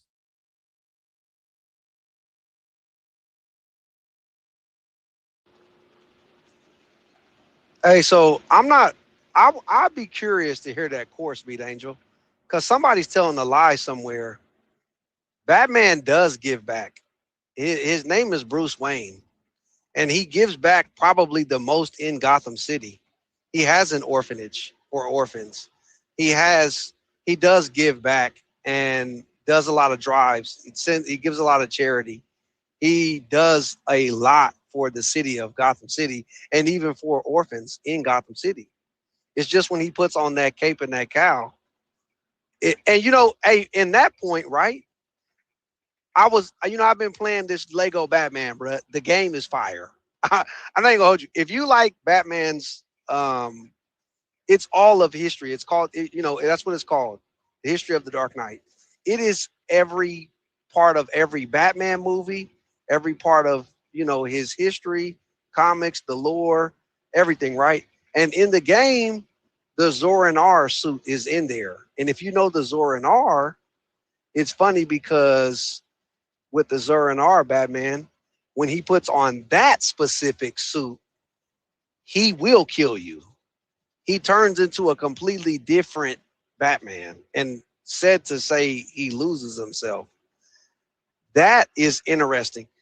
But he's, the reason why I say he's a psychopath, because you can say he wants to stop criminals, but the honest truth is, and that's what they called him out on, you don't like to stop criminals. You have a sadistic ego inside of your head that tells you, basically, if you don't have the criminals, how can you be Batman? So in other words, you need criminals. You enjoy having the criminals, because without criminals, buddy, you have no complex of stopping these criminals and taking that glory as Batman. So he needs them as much as, if you take away all those villains in Gotham City, Batman is he's lonely, Meat Angel. He's really lonely. He's sick of the women. He has too much money. And he'll sit at home and cry. He doesn't have a dog. And this is before Talia and my dog Robin. That's the greatest Robin that ever lives, by the way. He is Damian Wayne. That's Batman 2.0. Probably Batman 5.0, but that's a different story. But yeah, he needs the criminals as much as they I won't say they need him. He needs the criminals. Otherwise, you can't be Batman. Possible. It's an interesting subject, the alter ego side of it. If you try and sort of pathologize Bruce Wayne, is Batman like a split personality? Is he in control of it, or was it a designed alter ego? Did he build the alter ego to try and find justice, or is it perhaps a split personality that he's not conscious of? Well, I'll tell you this, Parzival. It is. I think it is like they say. Like, if you listen to a lot of successful people, there are things in their life that drove them to success. There are things in their life that drove them into, the regular people into what they do today. That's a commonality we have with, with Batman. Those, and a lot of it, the traumatic experiences. As a human being, we adapt, and that's how he adapted. He was never able to adapt with the loss of his parents. That's what he always struggled with, until he was able to put that cowl on and do damage. And when he was able to do damage, he got some sense of fulfillment, some sense of glory, that I'm actually here helping people. But are you helping people? It can be debated, right? But I would say, yeah. And again, but is it statistic in the sense of there's other ways you can help people, but it wasn't enough. He's a philanthropist in Gotham City. Everybody knows him. You're the prince. You're, the son of Thomas Wayne, who he doesn't get talked about enough. Thomas Wayne, a prestigious doctor in Gotham City, well known throughout the entire city. And you're the child of him. You have to. So not only is he losing his parents, but just think about it. there's a lot of parallels. You're growing up without a father, living up to your father and living up to his father's name. That was something he used to debate with Alfred about. I don't know if I'll ever live up to my father. And they had those discussions. Would he be proud of me if he saw me today as Batman? There's just a lot of parallels. But again, it goes back to the psychosis of the human brain. I do agree. We find ways to help us cope in life, whether they're wrong or right. I mean, that's the moral compass that you try to balance, but it goes deeper than that, than just regular understanding or even a logical, viewpoint from somebody on the outside looking in. Who's to say what you're doing is right or wrong or morally justified based upon what's morally right in society or what's morally right, in other forms of, being. So but there's many of parallels. Orphan, no father, no mother. Uh, can you live up to it? Having all of this money and, not knowing what to do with it, not knowing who you are.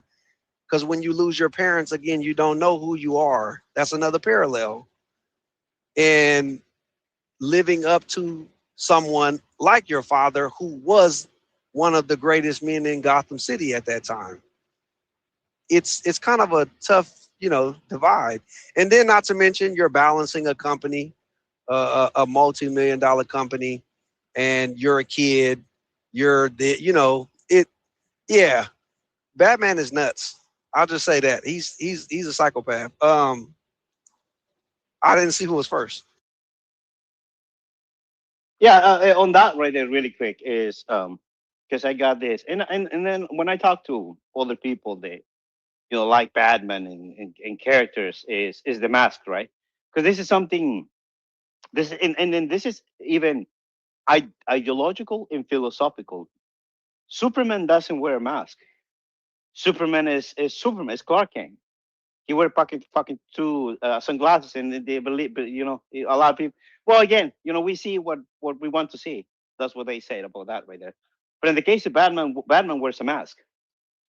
And what is the mask, and what represent the mask, and what is in that mask that transform him from Bruce Wayne to Batman? And that is again philosophical question, because the mask, Batman didn't come up with the idea of the mask. The mask is something that we have seen through history. African cultures probably are the oldest that we have records of people wearing masks. And when you go dig into those records of people wearing masks, it's because they transform into something else. The masks represent a transformation into something else, hiding one aspect of you to go into another aspect of you or into something else, right? And even on Batman, as Batman, I don't know how many people know this. A lot of the inspiration for Batman came from El Zorro. There's this, I think it was Mexican or Spaniard. I'm not quite sure which one was. A novella that they had before with when the Indians and cowboys and all that stuff right there. There was a guy El Zorro which wear a mask like Robin, the Robin mask, and and and a lot of inspiration come through that right there, the wearing of the mask right there to hide, again, to hide who you are, regardless if it's justice or if it's crime or whatever it is, it is to hide something. But the question is, what is that transition between you and the mask and what you become after that right there is what the big question is. What is it that it makes you do the things that you won't do it as you are? Who's, like you said, who's hiding behind the mask, and what the mask represents to to to a human being. If you don't want any other people to see who you are, you wear a mask. Nobody will know who you are. And even if you go a little deeper, they talk about we as humans, we have different masks depending on the situation. Even the face that we carry, it reacts different to different environments. So but again, this philosophical thinking about Batman is fucking deep, dude. It's really deep. You can blow your fucking head if you think about it. Sorry, Parsible. No, I agree. And like, I don't mean to over pathologize things, but the point you made there about the Superman's got an alter ego and Batman, they both got alter egos, but they're quite distinct from each other, aren't they? Because Superman's more like, I guess, if you look at pop singer, for example, who's famous, they create an alter ego, you know, this persona that everybody sees on TV. But that's for privacy, so that's so they can have a private life as well. Different names quite often, same sort of thing with Clark Kent and Superman. But whereas Batman is more in line with the sort of the going back to Carl Jung's teachings, you know, about having this dark side of the personality that he struggles with, and in the end, I think he resolves it in terms of switching from this vigilante to actually more sort of leaning towards towards the police and justice. You know, his character does evolve and change, so he's struggling with that. But they're definitely two very different alter egos. But even though they both got the same title, they're different in their structure, if that makes sense. One is, you know, constructed, and the other, which I think Batman was as a victim of his circumstances. Yeah, I think he adopted this alter ego to channel all those feelings, and it started off as revenge, but then ended up, you know, towards the end of the story as a search for justice. So I don't know. So yeah, it's, like you say, you can over pathologize all this. It's very, very deep.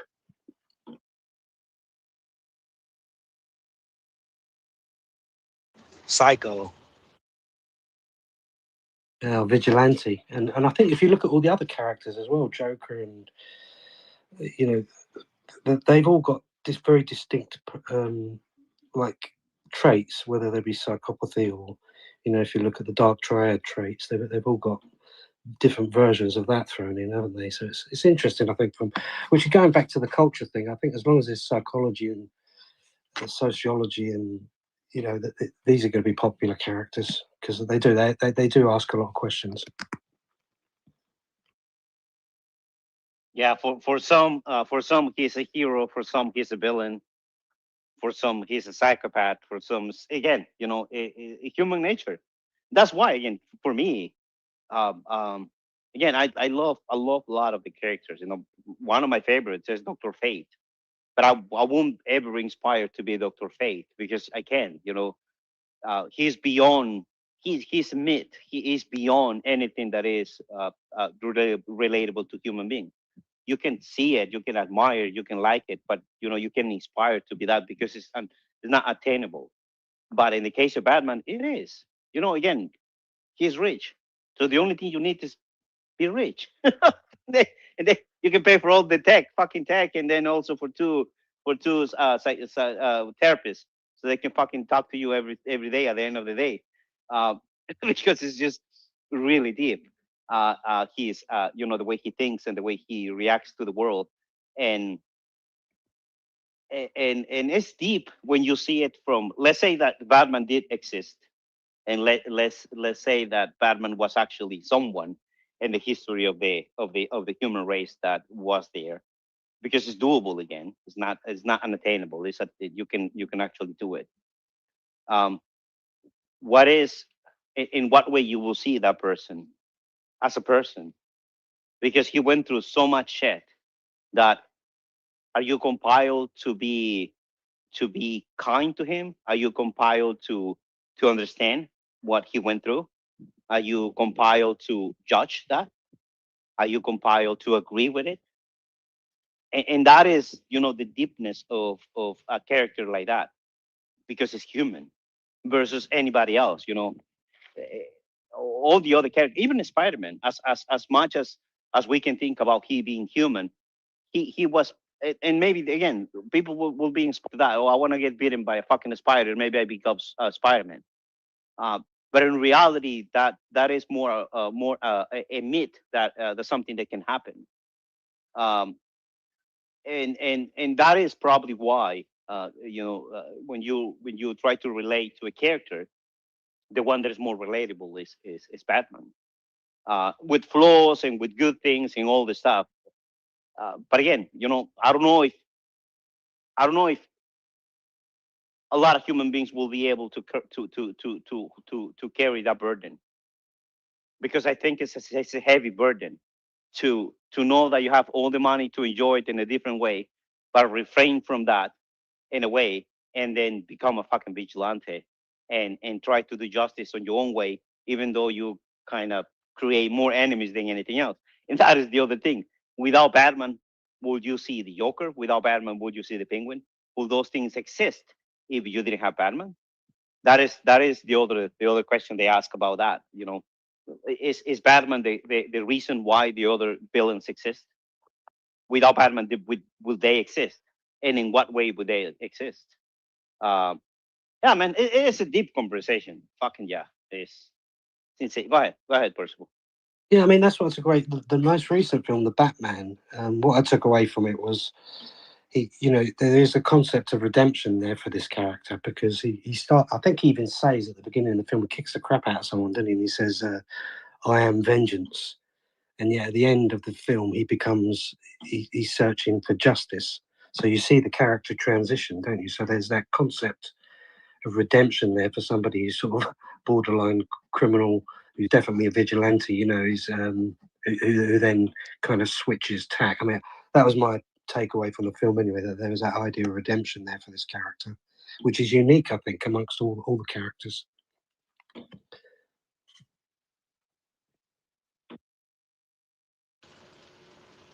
I find it kind of funny, right? With all the trauma that he's had, and Meat Angel can sit here and say that, his life is so hard, when all you have to do is jump in a Lamborghini or fly to another country or, go and buy something.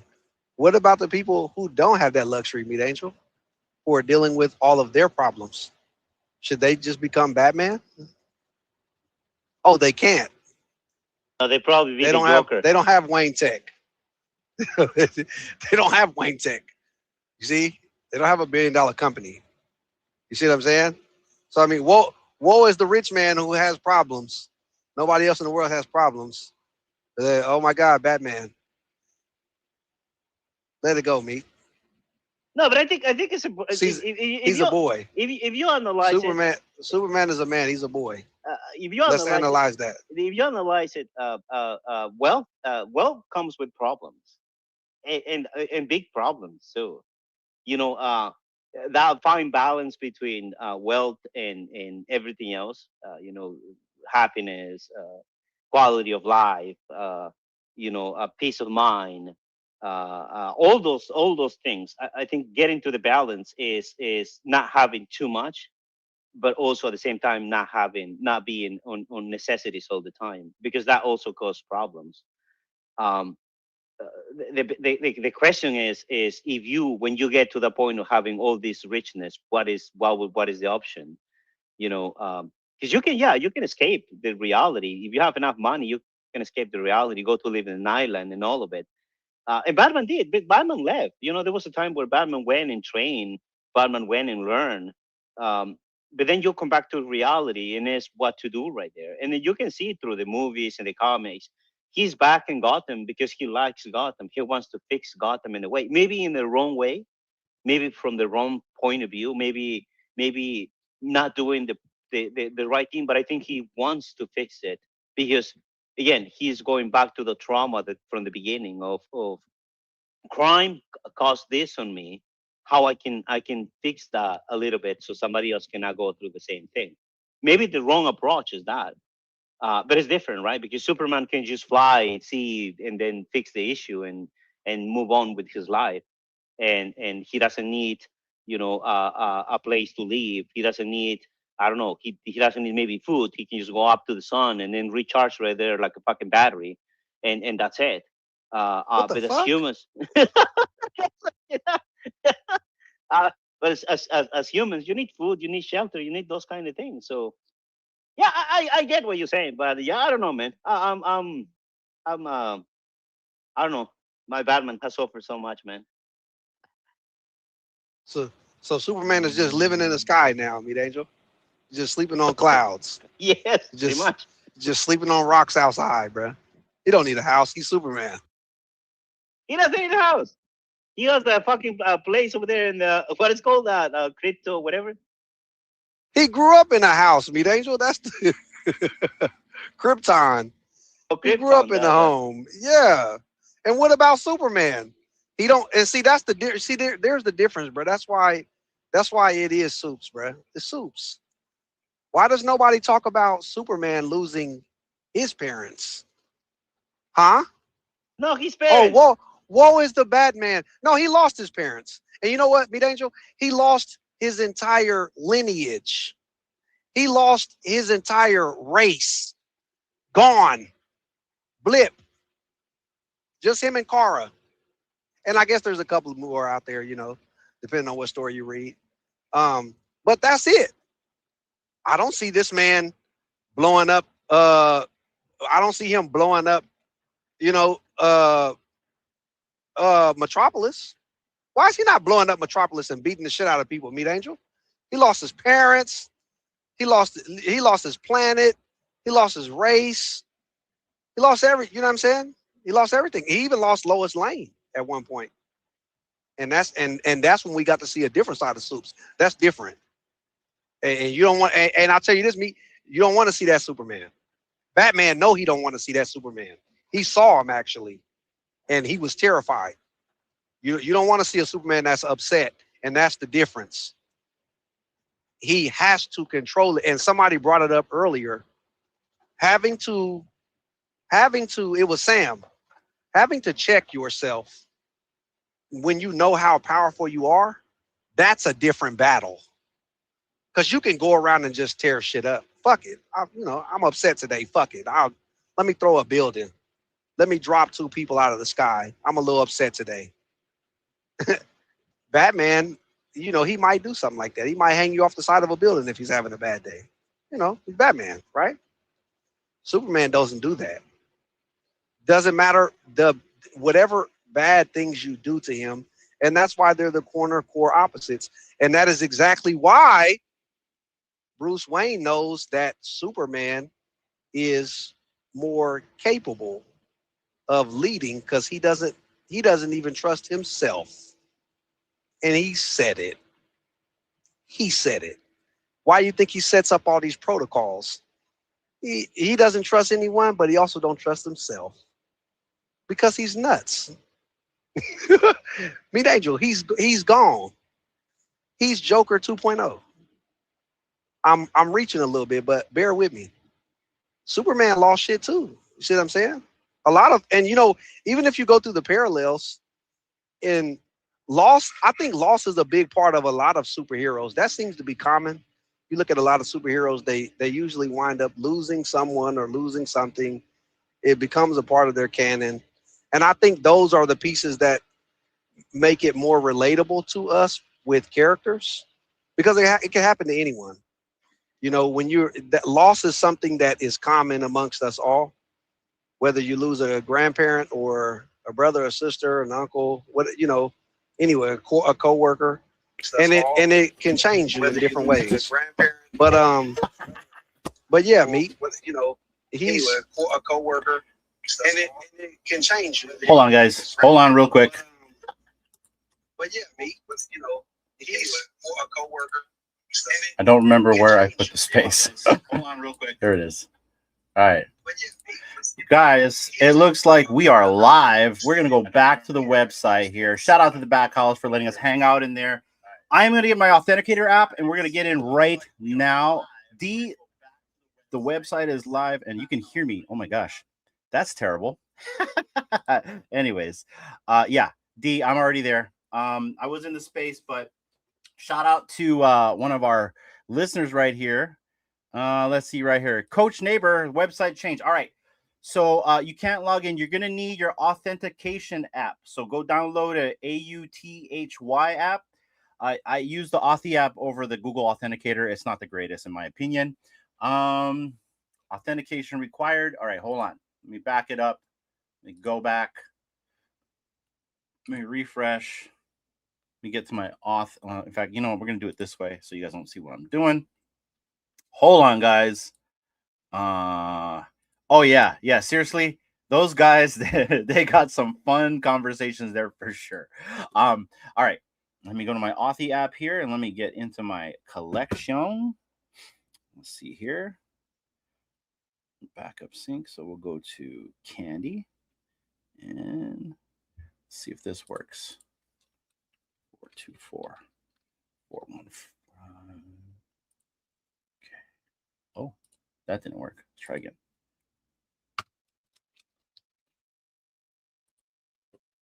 All right, that didn't work, guys. Let me refresh everything here. Resend. All right, here we go. So this is what the site looks like, guys. Whoa, let's take a little quick tour right here because it is live. Solana powered right here. The game changer. Get in the game, sign in or sign up. Look at that. This website looks so much better. Wow. Dive into the Candy Resource Hub, browse the collection. Got questions? We've got answers. Personal support. Interesting. Look, they even got new drops coming. Let's see that. Oh, okay. Hold on. I got to log in. Hold on real quick.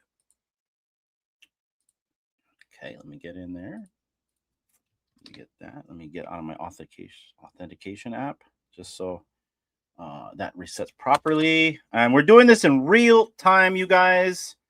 Go to Authy. Go use Authy, AUTHY. I have better luck with that one. Use that one. Try that. All right. Let's see here.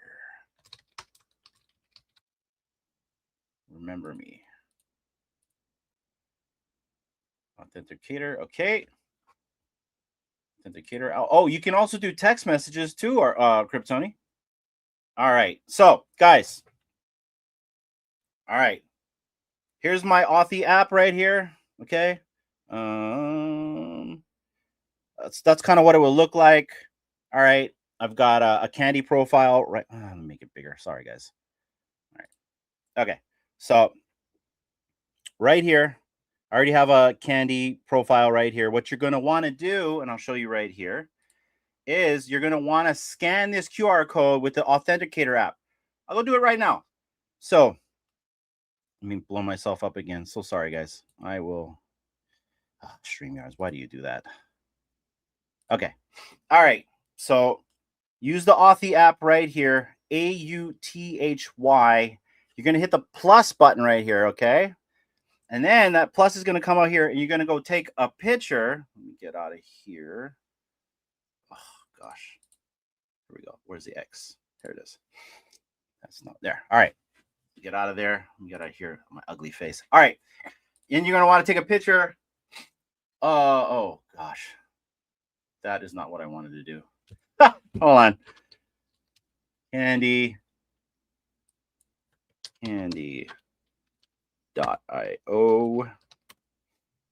No, IO, not IP. IO. That's a 0. Fool, but that works.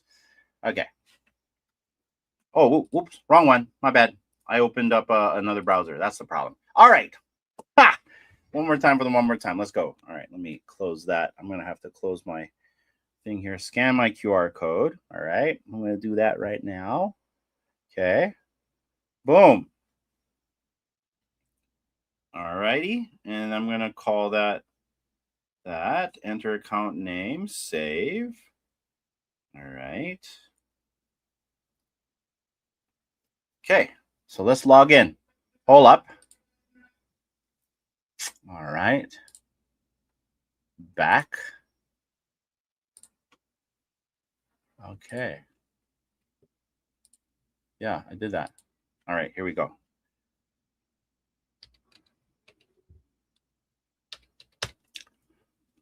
Verify. Invalid. Okay, so that didn't work. Let's try again. There's 2 of them. Oh, here we go. Stupid. I put the wrong one in. Let's try this again. I gotta back it out. I'm sure you're all gonna have the same issue like me. Hold on. We'll get it, guys. We will get it.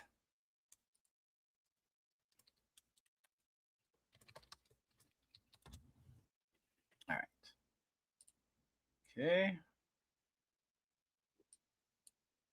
2 seconds. Token expires. Okay. New one. Gave me a new one. Good.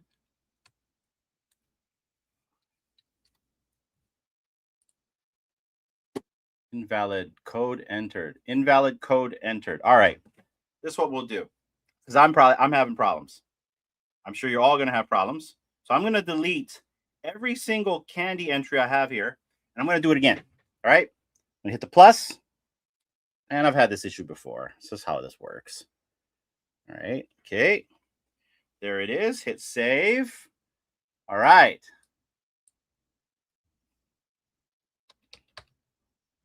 You guys can't see what I'm doing. I know that. Bear with me, guys. I got in. Let's go. All right. Here we go. We're going to accept the terms. Let's check it out. Oh, wait. Let me take this banner off, guys. Exciting, exciting, exciting. Shout out to the Bat Cows for letting us hang. D, I don't know if you're going to come back up here because I know you're with the Cows, but I'm going to take a look at the site, guys. We are back up, and the first thing that we notice, it says powered or Solana powered right here on the top left. Let's see right here. For some reason, my name is there, so I just got doxxed. So let me change that crap. That sucks. Candy. I wish I knew that was gonna happen because I just doxed myself there. Whoops. That's okay though, because in reality, you guys don't know my first name, so we'll have to go with that. Anyways, let me do this. Let me pull up a thing here where, there we go. Now it's back up. All right. Why did you do that, Candy? Okay, let's go to my collection. Let me go to my settings, make sure I hide all that crap because I didn't know that was going to happen. Not cool, guys. All right, here we go. You hide that. Doesn't let you hide your personal information. Why doesn't it let you hide your personal information? That's stupid. All right, let's see. Hold on. Okay.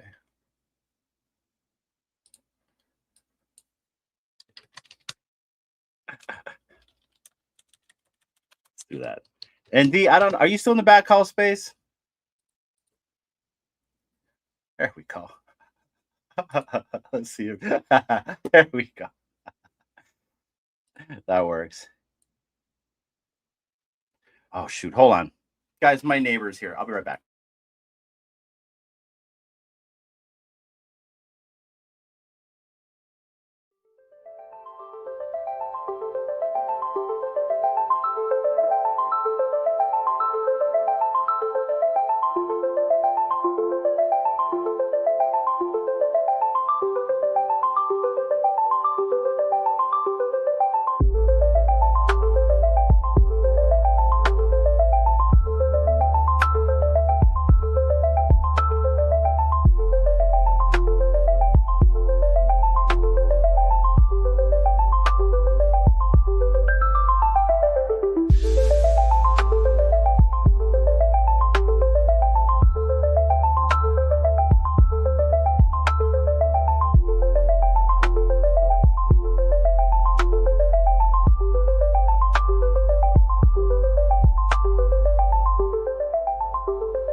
All right, I'm back. Sorry about that. All right, let's go here.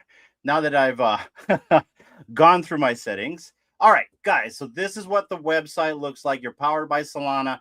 If you're coming in for the first time, you should want to make sure you check and change some of your settings here, because if you're live streaming, you're going to get doxxed. But that's okay. My name's kind of already out on the internet already. On top of that, let's see. Let's see what browse collection looks like right here. So I don't think my stuff come in yet. So it looks like this bar is going to tell. Oh no. What does that mean? Auto mint.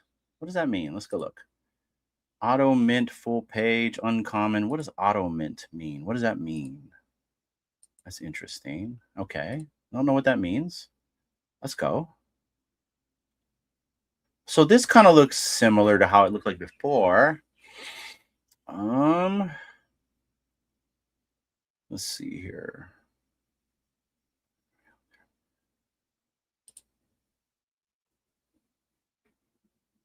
Yeah, I don't know what auto mint means.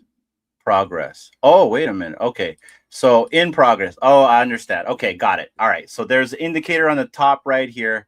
So it doesn't look like anything's in my wallet yet. And I'm assuming this is a Solana-based wallet that's tied to the Candy.io site. There is no a status bar yet showing up. So in progress is all of my collection that is still in the mint phase right here. I'm going to assume from what I see off here, and then it shows what is off chain. At this time, you don't have anything off chain in terms of probably being on the secondary market versus being in the wallet. And so you got your wallet right here. You've got your assets that are migrating to the wallet.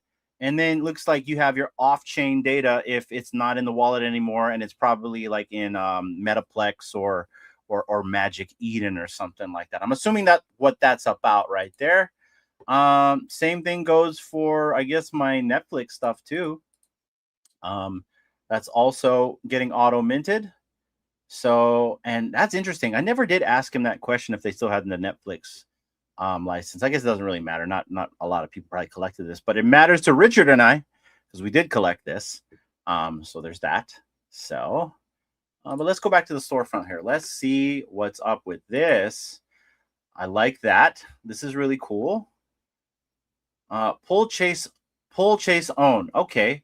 Official licenses, wallet native, built to curate. Pull chase own, digital era collecting. Okay. Let's look here. Dive into the Candy Resource Hub, stories, guides, and collector resources. Let's see what the Candy Resource Hub is all about right here. So Candy blogs. Look. Okay. So this is some of the stuff that was released on crypto Twitter. Candy's new site is live. What fans can expect. So this is probably something that just dropped. So let's read it, guys. Since we're here, let's go down the motions and see what to expect now that we're here. And that's cool. You can actually go to all the stuff that's on X right here on the website. So if you guys don't like X, you don't have to be there to access this type of information. All right, Candy's new site is live. What fans can expect today by Anthony Salas. Candy Digital's new site is now live, marking another major step in the platform's move to Solana and the next era of Candy's collecting. Candy Digital's new site is now live. Apparently that's repetitious right there. Yeah. The launch gives fans a first look at the new Candy experience, including deeper asset details, migration tracking, wallet visibility, updated terms, and the foundation for self-custody and secondary trading. Here's what fans can expect today and what's coming in the weeks ahead. What fans can expect today is the new way to view your assets. Fans will now see a new product detail page where clicking into an item from their collection. The page gives fans a closer look at each asset, including decentralized images, videos, metadata, player attributes, on-chain serial numbers, and edition sizes for information when applicable. For DC3 Comics, fans will also see a View Comic button that opens a more detailed comic viewer with thumbnails for every page. Each page is being stored on Arweave, helping preserve the full comic experience beyond the Candy platform. Let me read that again. For DC3 Comics, fans will also see a View Comic button that opens a more detailed comic viewer with thumbnails for every page. Each page is being stored on Arweave. Okay. Interesting. I'd like to see that once migration is done. Migration progress tracking. That's what we kind of went into already. Each item detail page will also include a migration status progress bar. When an asset reaches 100%, that item will be on Solana and in the fan's wallet. Many items are already more than halfway through the process, with images uploaded to Arweave and metadata generated. The final step is minting the item onto Solana itself. This gives fans a clearer view of where the assets stand as migrations continue. Wallet visibility starting today. As Candy has generated wallets for fans whose assets are being migrated, starting today, fans will be able to see their public wallet key and view the wallets on chain. As assets complete migration, they will appear in that wallet itself. Once migration is complete, fans will have their private keys revealed, import the wallet into Phantom, and use it with supported Solana marketplaces. To reveal the private key, fans will need to complete two-factor authentication, just kind of like we went through at the beginning. Watch the site when you log in initially as well, guys, because you can get doxxed. The site will also include instructions for adding the wallet to Phantom. That's cool. Updated terms and privacy policy. When fans log into the new site for the first time, they will be asked to accept the new updated terms of use and privacy policy. And guys, I know you guys don't like to read that stuff. I suggest you read that stuff. There's a lot of helpful information when you read the T's and all that other stuff in between. Even fans who accept the terms on the interim site will need to re-accept the new terms for the new site. What fans can expect in the coming weeks? Targeting on around June 8th for migration completion. So it looks like about a week from now, guys. Candy is targeting around for the major milestone for completing migration for many eligible legacy assets and active fans. This timing is not guaranteed because the speed of the Solana blockchain can vary, especially with a migration of this size. Once migration is completed, fans will be able to reveal the private keys, take custody of their wallets, and access full secondary trading for legacy assets on supported Solana marketplaces, including Magic Eden. Secondary trading is coming after migration. After migration is complete, secondary trading will open for legacy assets. This is one of the biggest changes in the new Candy experience. Fans will be able to take custody of their assets and interact with them beyond Candy through supported Solana marketplaces. The move to Solana is not just about where assets live. It is about giving fans more control, more flexibility, and a stronger home for their collections. Excuse me, a lot of reading. More burning and credit tools are planned. Now, this is something I think that everyone wants to pay attention to, as the credit system is already operational from the interim burn window. That's what if you guys burn prior to this migration, that was a few weeks back. And Candy will be able to turn on more burning opportunities for legacy items in the future. So it sounds like they're going to implement some type of rule of attrition. This could include always on burning or scheduled burn mechanics tied to credits. Interesting. Okay. Burning will continue to be an important part of Candy's approach to supply control, scarcity, and fan participation. Balance options are tentatively targeted for June 16th. But before we go with that, D, how are you? Can't hear you. Are you there, D? Maybe she's frozen. Oh, yeah, I don't see her anymore, guys. She's frozen. All right, D, well, come back because you're frozen. And we'll see how you unfreeze. And we'll go from there. All right. Balance options are tentatively targeted for June 16th, as Candy is also working toward a feature that will allow fans with old outstanding Candy cash balances to either convert those cash balances to credits or withdraw them. This is currently targeted tentatively for June 16th, with more details to come as features get closer. New sales will follow when the platform is ready. D, how are you? I'm good. I'm back. Can you hear me now? Yeah. How was it in the back house space? It was good. Yeah, we're all excited. We're in. Yeah, it's hard when they can't see what I'm talking about.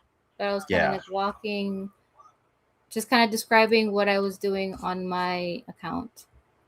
And I love the new features and the stuff in the drop down.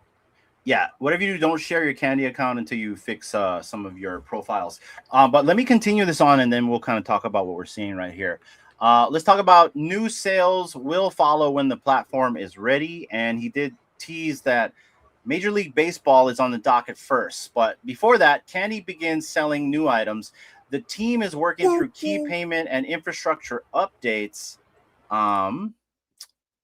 infrastructure updates, including Stripe integration. Now, I love Stripe. I use Stripe on FANABLE. And the good thing about that is like you can do what they call it's deferred credits, or it's where you actually get your money up front if you pay a specific fee for your money up front. You can do like lightning transfers and stuff like that. Basically, if you have money in a Stripe wallet, you can get it within your bank within like seconds. So shout out to that. I like that implementation right there. I think I lost myself. Where was I? New before Candy begins selling new items, blah, blah, including Stripe integration. Potential timing discussed includes later in June, around the week of June 22nd, but those dates are not final yet for the integration. The priority is making sure the experience is ready, tested, and stable before new sales go live. And what comes next? Today's launch is the start of the new Candy site experience. Fans can now expect better asset visibility, migration tracking, wallet access, and updated platform agreements. In the coming weeks, the focus will shift towards completing migration, enabling private key access, opening secondary trading, adding more burn and credit tools, supporting balance options, and preparing for future sales. Candy's new era is no longer just on the way. It starts today. And today, everybody, we get to look at our lockers. And I'm going to tell you right now, my locker is technically brand new, and we're still waiting for stuff to populate. Go ahead, Dee. Oh, no, I'm just getting some questions down. So, I'm sure everyone will have questions after they check out the site. And maybe like another few days or a week, and then to just kind of like check it out. Sorry, I'm still in the spaces, so I try to turn it down, and stupid iPhone doesn't let me go all the way silent. It keeps keeping the one bar. But yeah, I really like how the website looks. I got my $2.50 credit, and then I have $38 for my previous balance, because I sold something, and then the website kind of went down, so couldn't take that out. But yeah, it's cool to have that all shown. Wow, look, they have all the old stuff too here. Like the old blog articles. They're not shying away from anything of the old. I remember these. Oh my gosh, the overdrives. Yes. Yeah. Oh, these were so much fun to participate in. Oh man, this is like the good old days. Remember the good old days, everybody? For people that actually participated, I'm looking at you guys. Yeah, look at that. Oh, I miss Shay. Oh, I miss Shay. Anyway, cool. Very cool, right? Yeah, you can find everything here on their blog articles. So let's go back.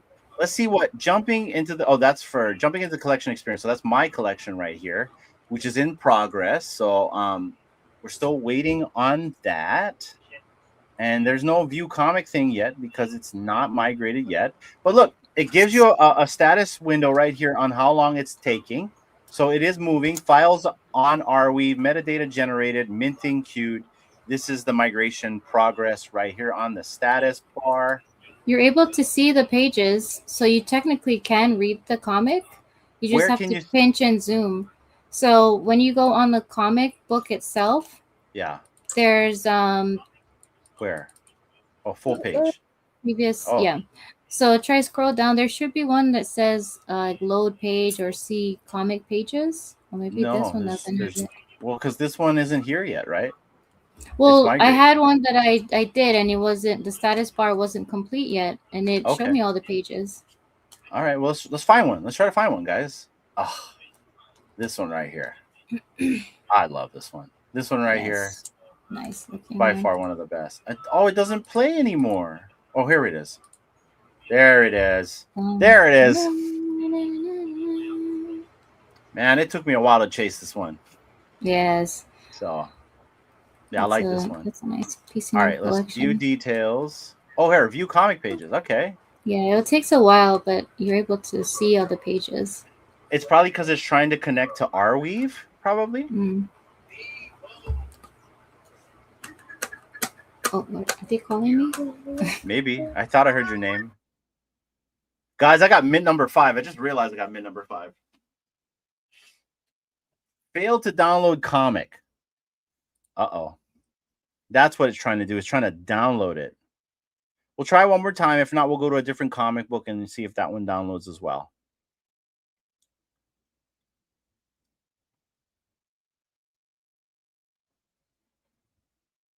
But yeah, so how do you like the website compared to the last one, you know? And I think this one is like really clean and a lot more options to like you It's do. easy to navigate. Now I'm going to make a comparison.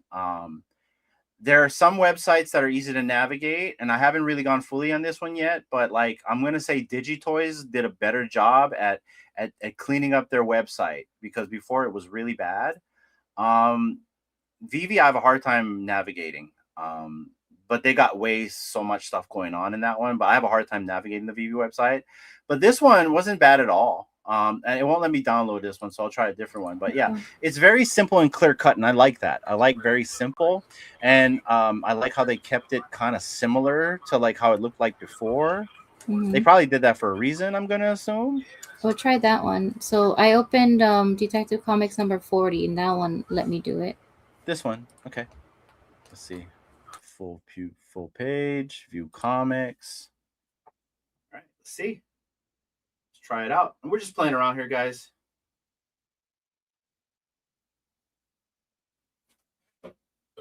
Unless if it doesn't work for you, then maybe because you have more stuff than me and it's still loading all your stuff where I don't have as much.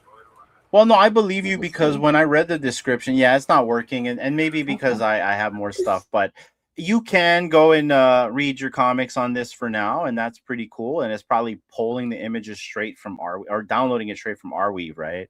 So it's whatever they sent to Arweave is probably getting downloaded for you. So that's pretty cool. And you know, you download it, and I guess you read it right on this. Now, I guess the next question is, can you read it offline? Like, can you access this online or offline? I'm sorry. And I'm going to assume the answer is probably no. So I don't know, but all right, we'll go back because I want to go to the sub. I want to check everything here. FAQs. Got questions? We've got answers. You can contact support. What happens if we hit support? Oh, okay. So when it hits support, guess what happens? A tab opened up on Google, which I thought I lost the StreamYards for a minute there. So a tab opens up on Google, probably to like open up Gmail or something, or whatever type of client is tied to your browser. About Candy. So what is Candy? Digital Candy is a next generation digital collectibles company building authentic, officially licensed digital assets for fans and collectors. We work with partners across sports, entertainment, and culture, from Major League Baseball to DC Comics, Netflix, and Getty's Images, to create collectibles that deepen the way fans connect with the moments and stories they love. They name Netflix here and Getty's Images. No one ever did ask the question, do they have those, right? It's another question for you guys out there that's looking for questions. They still got Netflix? What is Candy's mission? Fans deserve to own a real piece of things they care about. Candy's mission is to build digital collectibles that are durable, authentic, and worth keeping, and to give collectors a fast, secure, fan-friendly home for them. What does Candy sell? Well, they sell officially licensed digital collectibles tied to real-world moments, characters, and experiences across our partners' brands. New product drops are available through Candy.io, and after the Solana migration, secondary trading is supported through third-party Solana marketplaces like Magic Eden. And we're looking at you, OpenSea. This site looks the same, just says Solana now. A little bit different, but it is a little bit more peppy. What I want to see, Kryptoni, is because the last site was very janky when it came to market. The market was so janky. And right now, we're not really going to know how this marketplace is going to function until there's like full load on here. And when I mean full load, like people like interacting, messing with their stuff, maybe going for drops, while also, I don't know, other stuff. I don't know. Whatever makes a website rock and roll, I'm sure they haven't gone through all the motions for that yet. They haven't stress tested yet because the public is only getting access now. So we'll have to see. How can I hear about upcoming launches? Visit candy.io and join our email list. You can also follow us on X, Instagram, and Discord for the latest drops, events, and updates. And that's pretty much it, guys. We don't have to go through any of this. Really quick on the FAQs. We're going to go back here. And then still have a question, need a personal touch, contact support. And if I hit that button, guys, again, my Google browser comes up and it looks like it wants to pull up my email client. So they give you a lot of options and areas around here. It's almost like they had Raven as their consult. So you can always go and find either support or get back home. And that's something that you really need whenever you go into a sub page, is have an easy button or easy out or in to go to something else. And so far, that's what I'm seeing here. But yeah, Kryptoni is right. It's very simple. Look, couple scrolls up and down, and that's really all you got. So, and I won't go into my subsections or anything like that, but that's kind of the meat and potatoes here. And this is just a splash screen, doesn't do much. But let's go back to the collection one more time. So here's my stuff. I wonder if you can change the way it looks. Like, you know, it'd be so cool, huh, D? If you could, like, you know, either list this or make it or tile this. Something like this would be really cool. Reading is for losers. What are you talking about, Slops? Oh, man. Are you calling me a loser? I'll take it. I love reading. Let's see. Man, you just all the pretty librarians are all shunning you, my friend. Anyways, yeah. I think that's it. We have been on for 4 hours. I'm gonna be honest. I can't feel anything down below anymore, so I need to start moving around, and I need to get off stream. D, any final words before we go? Because this has been a long haul. Yeah, it's been 4 hours, so that's awesome. Covering Candy and a few other projects in between, but the wait is over. I mean, we are still waiting a little bit longer for everything to fully migrate over, but I'm super excited, and I can't wait for when people get off work or wake up and they can check out the website. Yeah, if you have any issues, please do reach out to support or get on Discord. Casanova can help you along with you know, the rest of the team. Yeah. And I'm just excited. We are on the block, baby. We are here. All right, let's go check in with our friends at the back house before we go, because D's still up there. Let's go see what they're talking about. Did you post her on the Yeah. I was like, man, come on, man. But hey, we lit as fuck now. I mean, it's been a long time.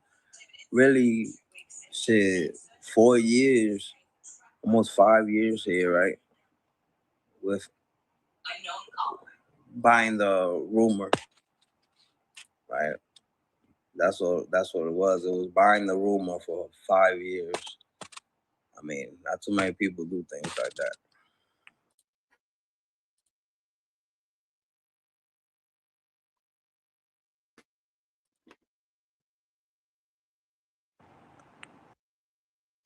Batman has hit the blockchain. Licensed Batman, one of ones.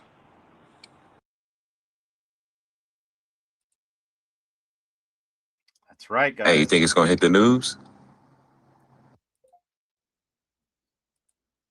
I already know it's gonna hit the news, the tech news. I mean, we've been on the tech news a couple of times, on bulletin boards in Times Square and shit. Like,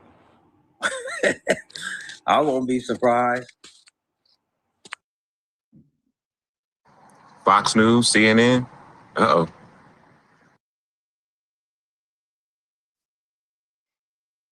Well, eventually, like more apes, you know, this is going to be so relevant that news are going to talk about it because there's interest on it.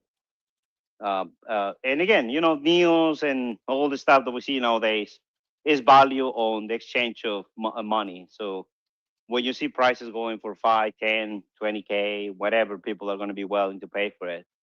and distress and you know these markets, and with that low quantity of bad cows in existence. Because again, bad cow is not just Batman. Bad cow is 85 years of DC history embedded into the bad cow. So when a lot of people realize that or recognize that or accept that fact, yeah, man, it will be a lot of crying, a lot of gnashing of teeth. That's what the Bible said. I was just looking at one of Otto's posts, and it looks like the cows on there are legendary level. Is one of ones for sure. Yeah. You know, you just had to fix a little thing on there. So they're You not know what I mean? common. Yeah, you know, yeah, man. You know, it's a shame you got to FUD bust everything, but yeah, you know, that common thing was there for you to be able to just easily sort through the collector. You know, you could get straight to Hey, your account and see there's what no goes need there. to, there's no need to explain this, Swag. No, again, it's cute, but we all know don't nobody give a fuck until the price goes up. That's all they waiting for, and by that time it's too late. But they're just waiting for the price to go up. Let it cook. Legendary. Imagine that. You mean even the basic cows? Those legendary too? Right. Ooh. Again, yeah, man. That was just for sorting purposes.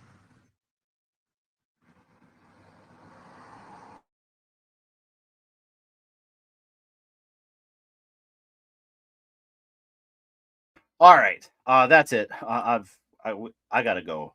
You can keep going, D, if you want, but I gotta go. You're in the back house space. Maybe I'll jump up with you guys and talk story. But this has been the stream, guys. I appreciate you guys for tuning in and watching every single time. Just to kind of go over what we covered. We covered the launch of Candy Digital's website. We covered the documentation tied to that launch. We took a look at Tad's new interview with the Billions podcast, and he kind of explained a little bit more in terms of how auctions will work and kind of the dynamics and mechanics behind that. There's also going to be an interview tomorrow with Collectors Gone Digital and Jan from Collectively on Beyond the Drop. Go check them out as well. And there's going to be an interview after that on the next day with the Collectors Hub with Mainsy guys as well. So we're going to see Tad on the timeline 2 days in a row go down the digital collecting space. And I can only imagine he is going to make his rounds, and I want to see him in a back house space. So I'm looking forward to that. D, anything else before we get out of here? Yeah, tune in for the upcoming shows. Just really appreciate everyone for being here for 4 hours. Even this little guy here is just huffing and puffing here. Yeah. But yeah, thank you everybody for being here, showing support, and just checking out the new website and or the site, you know what, it's the relaunch of the website, and just getting educated along with us, alongside us. So thank you everybody, and hope you have a good rest of your night. It's probably nighttime for you guys already, but it's food time for us. We're gonna go get some grub. Oh yeah, and we also got to remember now we have a daughter we got to go pick up too, because the kid now, Miss Punchline, is in summer school. So it was hilarious. I told her last night, all right, you got to go to bed. Why? It's summer. I'm like, yeah, and summer school starts today, which is yesterday for her. So luckily though, mom let her sleep 1 hour later. Yeah, mom lets her get away with everything, I'm telling you right now. So but I did get her a new cell phone. Dad did spoil her yesterday, so let's go. Just kids. Oh, yeah, we're on that one already. She's all mad that she can't get her license because I was able to get my license when I was 15, but that was back in the day, at least specifically in this state, where they were letting 15-year-olds get their license. Isn't that crazy? 15-year-olds? I turned out okay, right? Denny, 4 hours, y'all are wild. I know, man. Tell me about it. We need to go. No, he's absolutely right. They need to learn how to drive 100%. The good thing about over here is we have a lot of farmland that I can just take her and You know, I'm going to teach her how to do donuts, guys. She's going to learn how to do none of this granny shifting crap. She's going to learn how to like jump right off the line. I'm going to teach her all of that stuff because that's what dads like to do. Cool stuff. We're going to be burning rubber. Anyway, we got Millie in the house. What's up, Millie? Good to see you, man. Let's go. Shout out to you. Slops. I learned to drive when I was 15 and got my learner's permit. Yeah, dude. I got my license when I was 15. My mom actually taught me how to drive, I think when I was 10. On an old Datsun, dude, with like holes in the floorboard. It's hilarious. What's up, Millie? Denny, best driver learns in a parking lot doing cool stuff. Yeah, or a dirt field, man. That's fun too. So, but guys, we're gonna get out of here. Thank you for joining us today. It has been an awesome stream, 4 hours long. I gotta get out of here. You learn to drive after you learn to fix the car. That true. By the way, you need to learn stick as well.